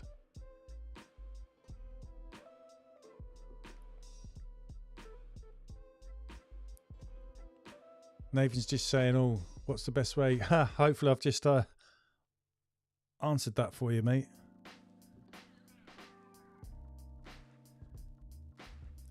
So it just says here, it's dissolves concrete cement, basically. So it's environmental friendly liquid for removal of concrete, plaster, grout from glass and similar surfaces. With no mineral acids, no fumes, no odour, cement off is safe to use on plastic, ceramic, stainless steel and aluminium. Use at full strength, saturate the area, keep it wet for 20 to 30 minutes, which is going to be hard to do at the height of summer. Like I said, it's the Window Clean Centre, and it's got that like yellow warning triangle with a squeegee in the middle, mate.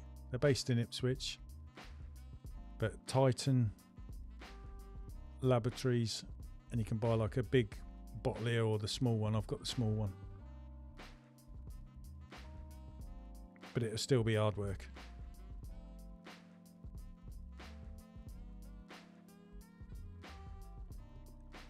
And then Matt's suggestion is let someone else do it. And Phil saying the same thing, don't get involved. They're not worth the risk. Everyone's probably telling you to walk away here, mate.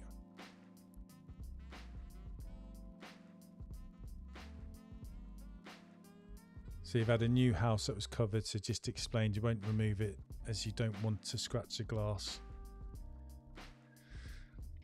Like I say, you can use that and use a scraper, but you've got to be careful.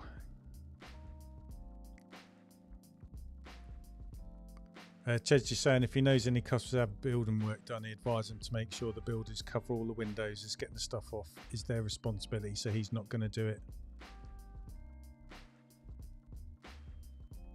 Oh, what's the other one in Ipswich that's cheaper?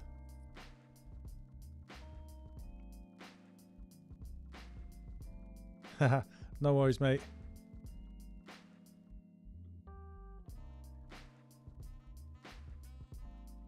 Thing is, as well, is as you get, you'll be too busy to do a builder's clean because you've got all your regular customers to look after, and you're just rushing around doing that. It's just horrible when it's someone you know and you can see the desperation in their voice.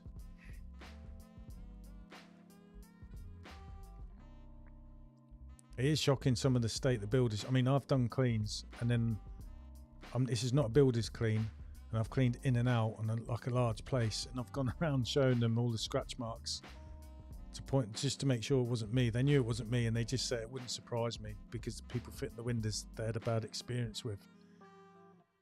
So luckily, you know what I mean. But I was like, oh no, I've got to say something, or they're going to think it's me. Ah, Soap National. Cheers, Robbie. I'll have a look at them.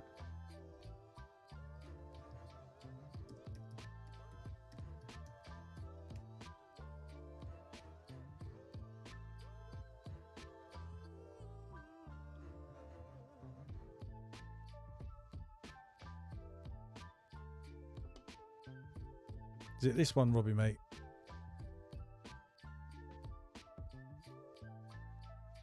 Free orders over £65.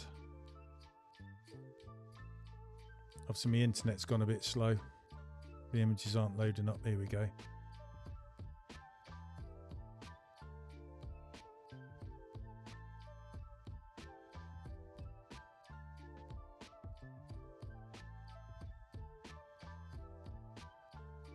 Oh, Manningtree. Is it Manningtree? Oh, sorry, no. Somewhere else. Sorry, it's me and my eyes, even though I've got glasses on. Neil's, yeah, Robbie's saying it is, and Neil's saying they've got decent prices. I'll have to bookmark that one. Cheers, thanks for that, Robbie.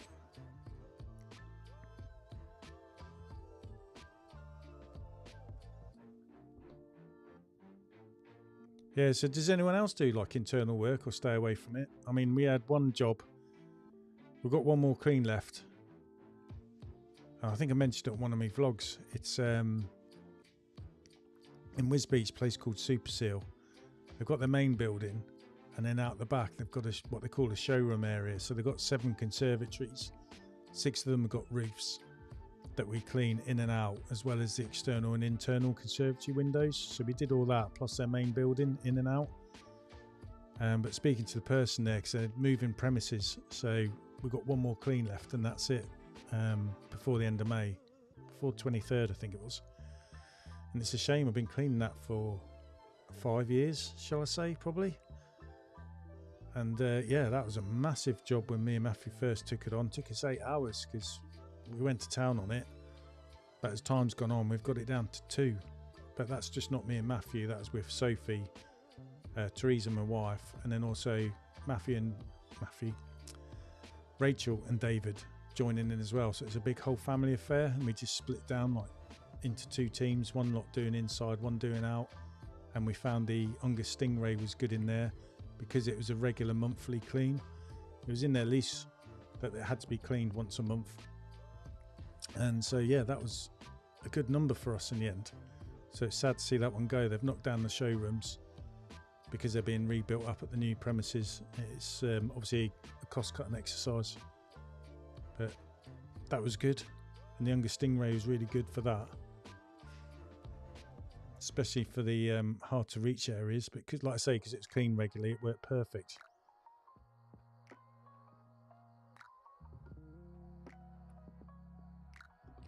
Keep pressing the wrong button.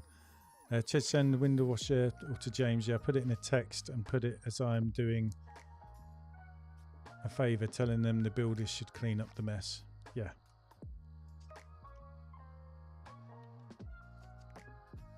They should do anyway, shouldn't they? I think if any of us lot were builders, you'd like to think that we'd go around being careful. And I guess it's hard to do that sort of job without making a mess, so at least put something down to try and minimise it all.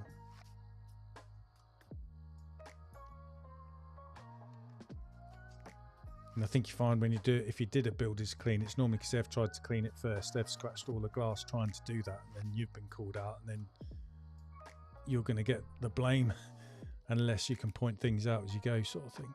And like everyone's saying, just walk away from it. But then again, it shows, is there a niche where you could specialise in that? Charge the right money for it. And obviously you've got to document everything and work it down. It'd be interesting if anyone knows anyone that does that sort of builder's clean, window cleaning sort of thing at a really high level, and if they get used. I bet the answer is no, because the builders would rather try and do it themselves and it'll mess things up.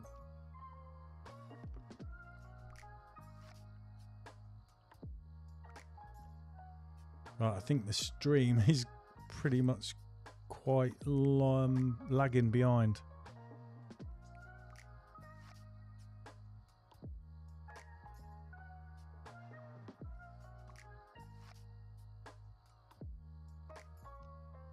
Because what I can see in the YouTube studio to what I'm seeing on my screen is quite far behind. Normally it's just a few seconds, but it's quite far behind, so apologies for that.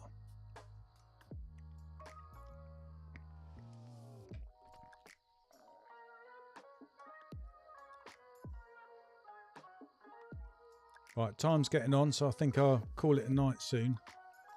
Try and chill out with the missus downstairs. Hopefully everyone's revved up. I know Robbie's mentioned it before, like he's looking forward to this and kind of like sets you in the mood for the upcoming week. So good week on the weather. Make the most of it. Oh, I'll just answer Phil's question. Just asking, what's your goals this year for the business? To survive. I don't really know. I suppose I'm just so busy chasing my tail, to be honest. That's a good question.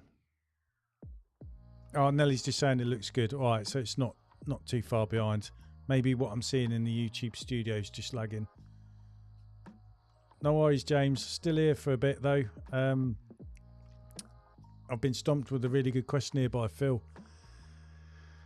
I suppose try and sort my pricing out, but we've done the price increases. We know what we're doing, just got to put them up now and see what effect that has. I'd like to pay off a lot of my debts, which then will increase my profit because my operating costs are going to get smaller. So streamlining, I suppose. I would like to say one of my goals is definitely get a hot water system.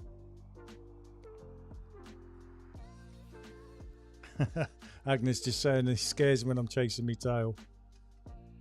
Yeah, Nelly's saying should do a 5-year plan for your business. Ched, yeah, definitely put my prices up. It will be happening hopefully this week. And yeah, I suppose I'd really love a hot water system, but I know everyone says they've got one, said you'll use it all the time, but I know when I was looking at doing it, when I was setting up and looking at my business plan, so I knew how much money to borrow. James at Xline, and as soon as I mentioned, oh, I'd like a hot water system, just said, yeah, you could probably do without. So I think it's just being polite and not get me to go spending money setting up when something might not work. It's something you can get later. But I really wish I had done. But I think it's become a goal for 8 years to have a hot water system. I'd love to have one. especially now it's just me and Matthew working from the van. But yeah, I would like to get a better work-life balance. I'd like to be finishing a bit earlier. I don't really want to lose customers to do that neither, so could be perhaps get Matthew a van at some point and get him out on the road on his own, me on my own, maybe. I've got another son leaving school. If he can't get a job, it'd be nice to offer him a job as well. Perhaps that.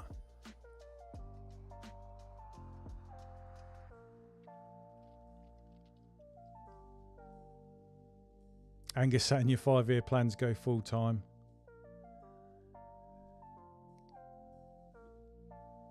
Yeah, I definitely like it. I mean, I'm probably halfway there from last month, and this month it's going to be good. I'd probably have enough money, but I'd probably sit on it a bit and build the pot up a bit. But I'd definitely like to. Yeah, I know, Chad. I was looking at that one, but I just got my heart set on the Xline one. I'd probably go for that 2-person setup. Yeah. Yeah, Phil's just saying we decided against a price rise this year for your regulars. Instead, you added 8 weekly and increased our prices for all the new customers. I think Lee Pry's done something similar as well, hasn't he? I think the historical 12 weekers he's got, he's bumping them up and everyone else keeping the same. But it's nice to be in that position, isn't it? Whereas my prices need to go up, really, which is a bit daunting with the situation it is for everyone. But I'm probably that cheap. Everyone would be saying you can put them up. But it'd be nice to be ahead of the game. So, like you say, in the really tough years, you can afford not to put the prices up. So everyone's just mega chuffed and you've kind of secured yourself. But I'm not at that point. It'd be definitely a good part of a 5-year plan. Should be a 2-year plan to get that right.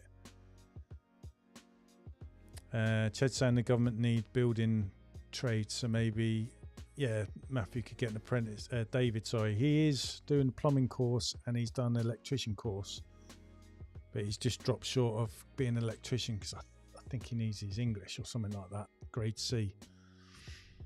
So if he can't get an apprenticeship or a job, maybe I could be in a position to say, yeah, fancy window cleaning, come out and help me.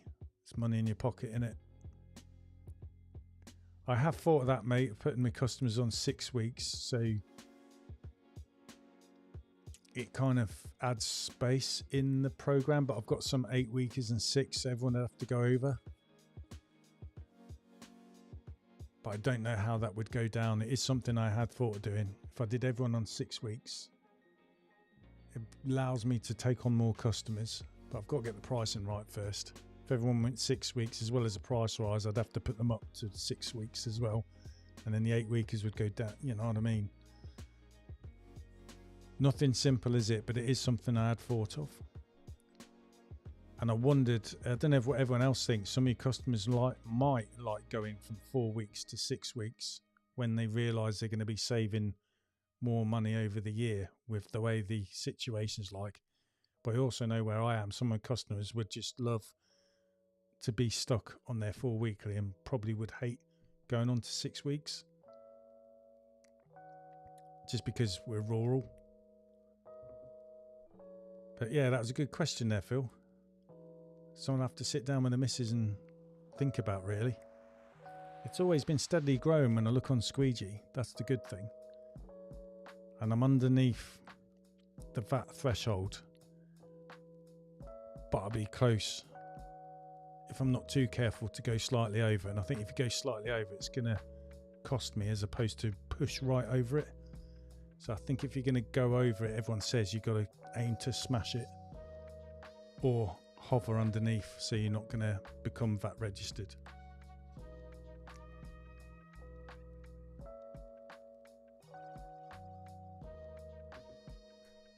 Phil's just saying 6 or 8 you can charge more money per clean. compared to 4, yeah. I just know some of my customers definitely would like to be 4 weekers. I suppose the only thing is to ask all your customers, would they like to go to 6 weeks? Tell them how much the increase in price would be, but point out how much they would save in a year, kind of thing. And then I would get rid of my 8 weekers and put them onto 6 as well, just purely because I know some 8 weekers can sometimes be 10 weeks when the weather's been really rubbish and you're getting your van problems. At least if they're all 6 weeks, they'll probably be between 6 and 7 weeks, 8 at the most, sort of thing. Someone I have to sit down with Teresa and talk about, really. Is anyone else on here? Are they like 6 weeks at all? Or are they just 4 and 8 on the whole? Because I had thought, like you say, going to 6, you're bumping the prices up and you're going to create space in your rounds to take on customers, or like Neil saying, maybe spread the day's work across there so you're finishing a bit earlier. Ched saying most of his are 6 weekly and you've just got a few who are 4 weekly. Phil saying you'd need to go at least 130k to see the benefit from your experience. Other option is to set your son up as a sole trader and create a business for him, and both of you keep under the VAT. Yeah, I'd have to give him his own van though, wouldn't I, if I did that? We're all sole traders, so me and my wife and Matthew, we're all self-employed, but we're a self-employed partnership. And because I'm a family, we don't need that. Is it called indemnity insurance? Whereas if we weren't family members, I'd have to be paying that as well, which would be another big cost. But luckily, because we're a family, I don't have to. Phil saying you offer 6, 8 and 12 for residential.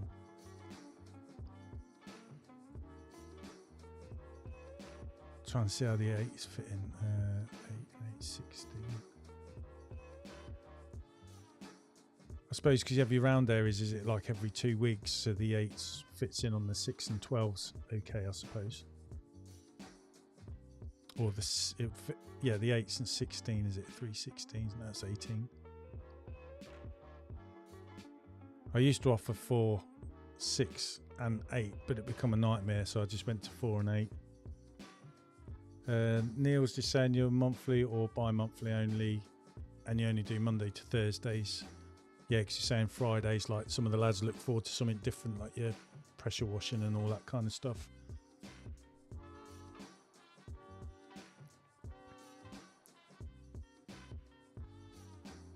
It's nice to have flexibility, isn't it, within your within your system.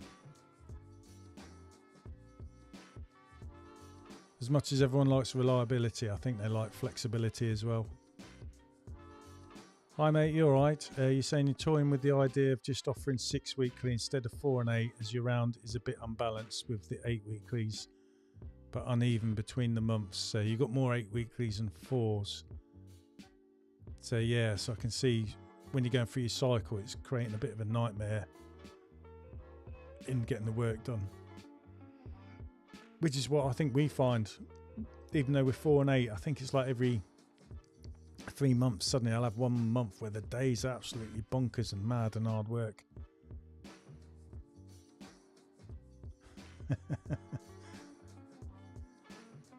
Yeah, it's interesting. I think Ben from Potters as well is every 6 weeks. Hi Martin, you alright mate? He's saying if you set Matthew up on his own van, you'll be making more a day. 2 people in one van slows you down. You have 1 lad on his own in a van, so you can work less hours a day and make more money. It's something I've been thinking about, is getting another van maybe at some point for Matthew, and to get him on his own and used to being on his own and thinking about driving, and rather than just sitting in the passenger seat on his phone, you know what I mean? And have all the stress and thinking where to park and all that lot. And you're just saying Lee said the same thing when he put everyone in their own vans instead of 2 in a van. So he found that too. Cheers, Martin. Yeah. And I think if I was to get another van, I'd go for exactly the same van I've got now, or style. Because that's what I was saying to Matthew, is if one van was to go in, we can then try and work two in a van to limp through. Because that's what we're doing now, you know what I mean? Gives you that flexibility. Matt's saying you go monthly or every other month. So 4 and 8 gives you more breathing space in the month. Yeah, because you do it monthly as like I do weekly, for example.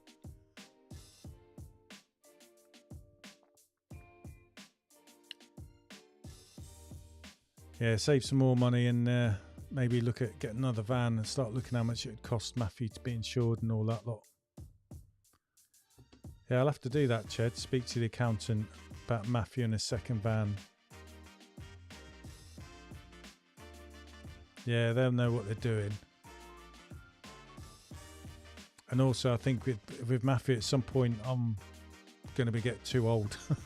We'll be semi-retired and he's going to have to take more of it on, for example. So at some point, it'd be best to get him used to it. And getting out there and handling everything on his own, doing quotes, people walking up to you when you're really busy and doing all the chatting, working out pricing, accounting for money, all that kind of stuff that I do. I do get him to go and collect money or try and do a bit of chit chat, and I try and sit back a bit more. So I'm trying to push him that way. But I think it'd do him good to be on his own. And like I said, if David can't get a job or finds it hard, I could offer him something, or a few days a week, and he could work with Matthew. But I think at the start I'd have to work with me, and I'll keep an eye on him and get him up to speed. But I do like the job. I like being on the tools. I think I'd find it hard to sit down and do the admin.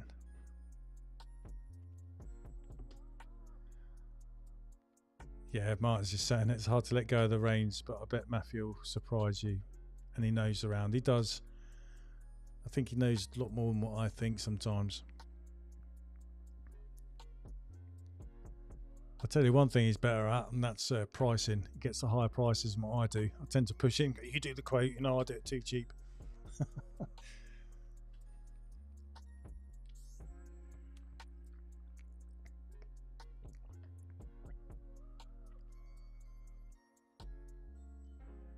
But yeah, it'd be interesting. I'd like to keep it a family business, but ideally it'd be great to pay yourself a wage and have everyone paying into a pension and have some kind of medical cover and offer things like that. Even like a gym membership, but they've got time to go to the gym as well. But you've got to pay the bills. Don't want to be the richest man in the graveyard, but it'd be nice to have a bit of better money. And you hear a lot of stories of people who do really, really well window cleaning.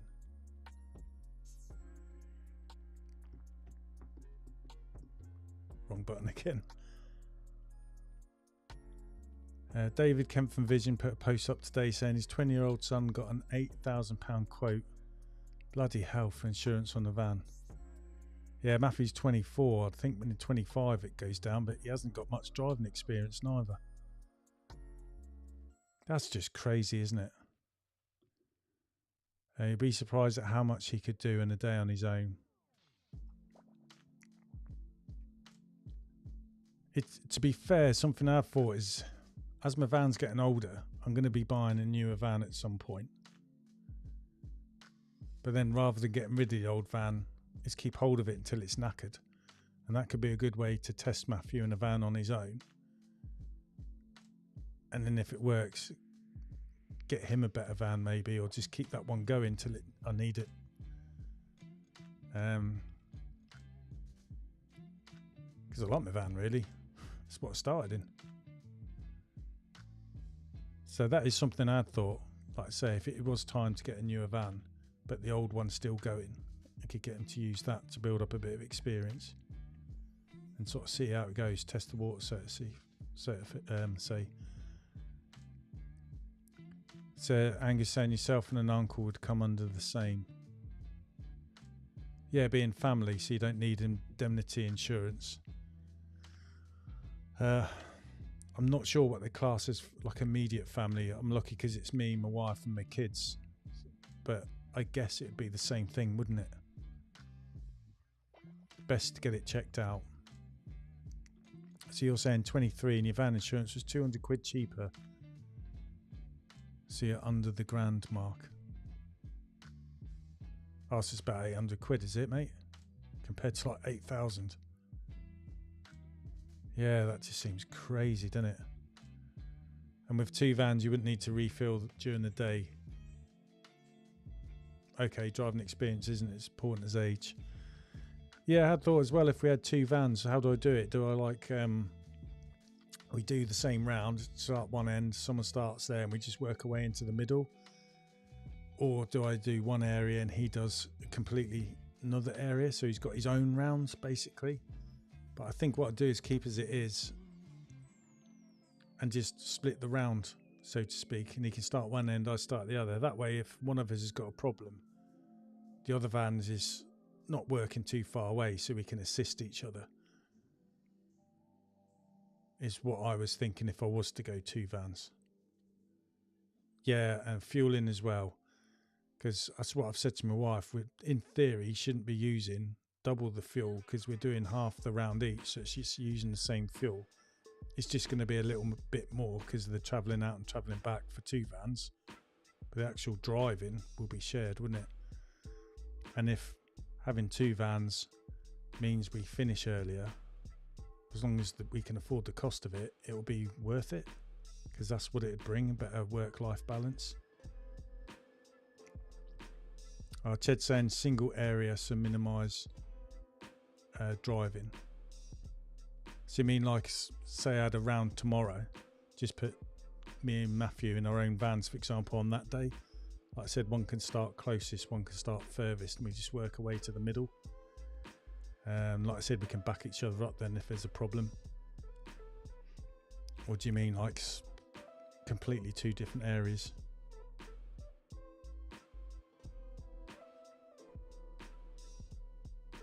I'd have to look into it, Martin, about getting him on my insurance and take a day off a week and let him go out on his own for a day. Yeah. Or I had thought getting him insured and let him drive and I'm in the driver's seat, but I guess that would put more pressure on him, me being there. Problem is, because we're used to working as a 2, I think it'd be a bit hard for someone to do all that on their own. So I'd have to perhaps thin down that day for him to go out on the van to do himself, if that makes sense. Try and get ahead. So 2 vans you can get through more work, more profitable. I can understand that. And Neil saying, bite the bullet, go VAT, go limited, set the family as a shareholders so they can take a dividend. So less tax and NI, nothing to hold you back then. Like I said, when I set up, I did the logo, got it trademarked. I also set up a limited company, which is in dormant mode to protect my name, even though I'm operating self-employed. And I also thought if I was to go limited, I've saved that and I can use it then. So I was tempted to say go limited. So I guess if I did push for that, like you're saying, go over the 130k, I would definitely go limited as well. And I'd keep my name because I've got it in dormant. I'm paying for it anyway. So yeah, get the price rises done, get the piggy bank full and get a second van. So just do separate rounds. Yeah. So like with Squeegee, I'd have to buy another account, wouldn't I? And then give Matthew work. I'd have to work out a way of dividing it up. I do like the idea of that. And it gives me time to do a bit of admin and spend the time with the missus, I suppose.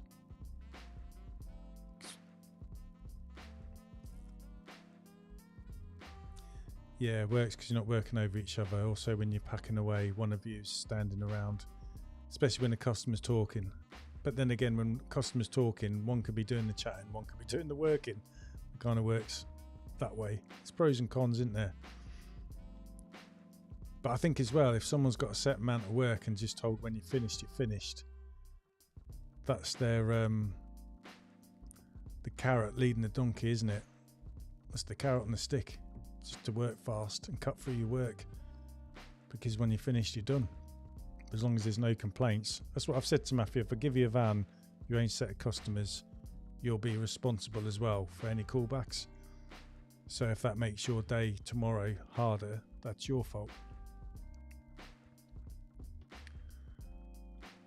Yeah, with Squeegee you can have a second user on one account. You pay twice though, don't you? I think.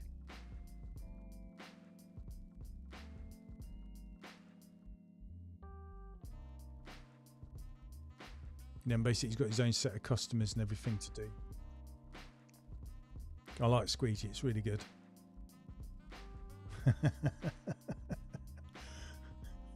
Like that. I have to be careful in case Mum watches this.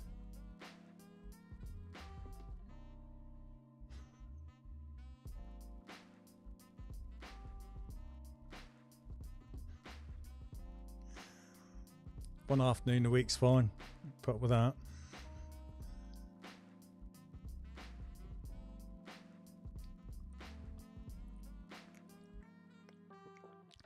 Be nice. Maybe a Wednesday afternoon.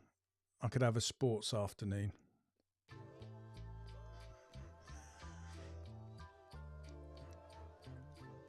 It's funny meeting the pub, innit? I don't know about you. If I walk into the local pub, I get about 4 people start shouting out, "How much do I owe you, Rob? How many cleans? Do I owe you anything?" Not that I get to go in there often. Always just working. Right, I better go because I'll sit down, chill out with the missus. Thanks for the live. Thanks for all being on, everyone. And just hope everyone else is having a really good time with all this good weather at the moment. Ched's saying next week should be good, but the following week looks like it's going to go back to what we used to. But I'm sure it's going to be workable. That's what I like. Just trying to build up that pot. Get this second van. I'm probably going to have to choose now, aren't I, between a hot water and a second van. So I just got another comment come in. You can have 2 people using one account on Squeegee. Oh, okay, one work down the list of jobs and one work up the list. Yeah, that's what I thought. Mine's just saying, have a good week, everyone. No worries, Robbie, mate. Same about Ipswich and Wolves. Yeah, I hope everyone has a good week. Stay safe. And build up that pot. Right, everyone. Cheers. Thank you. Have a good, safe week.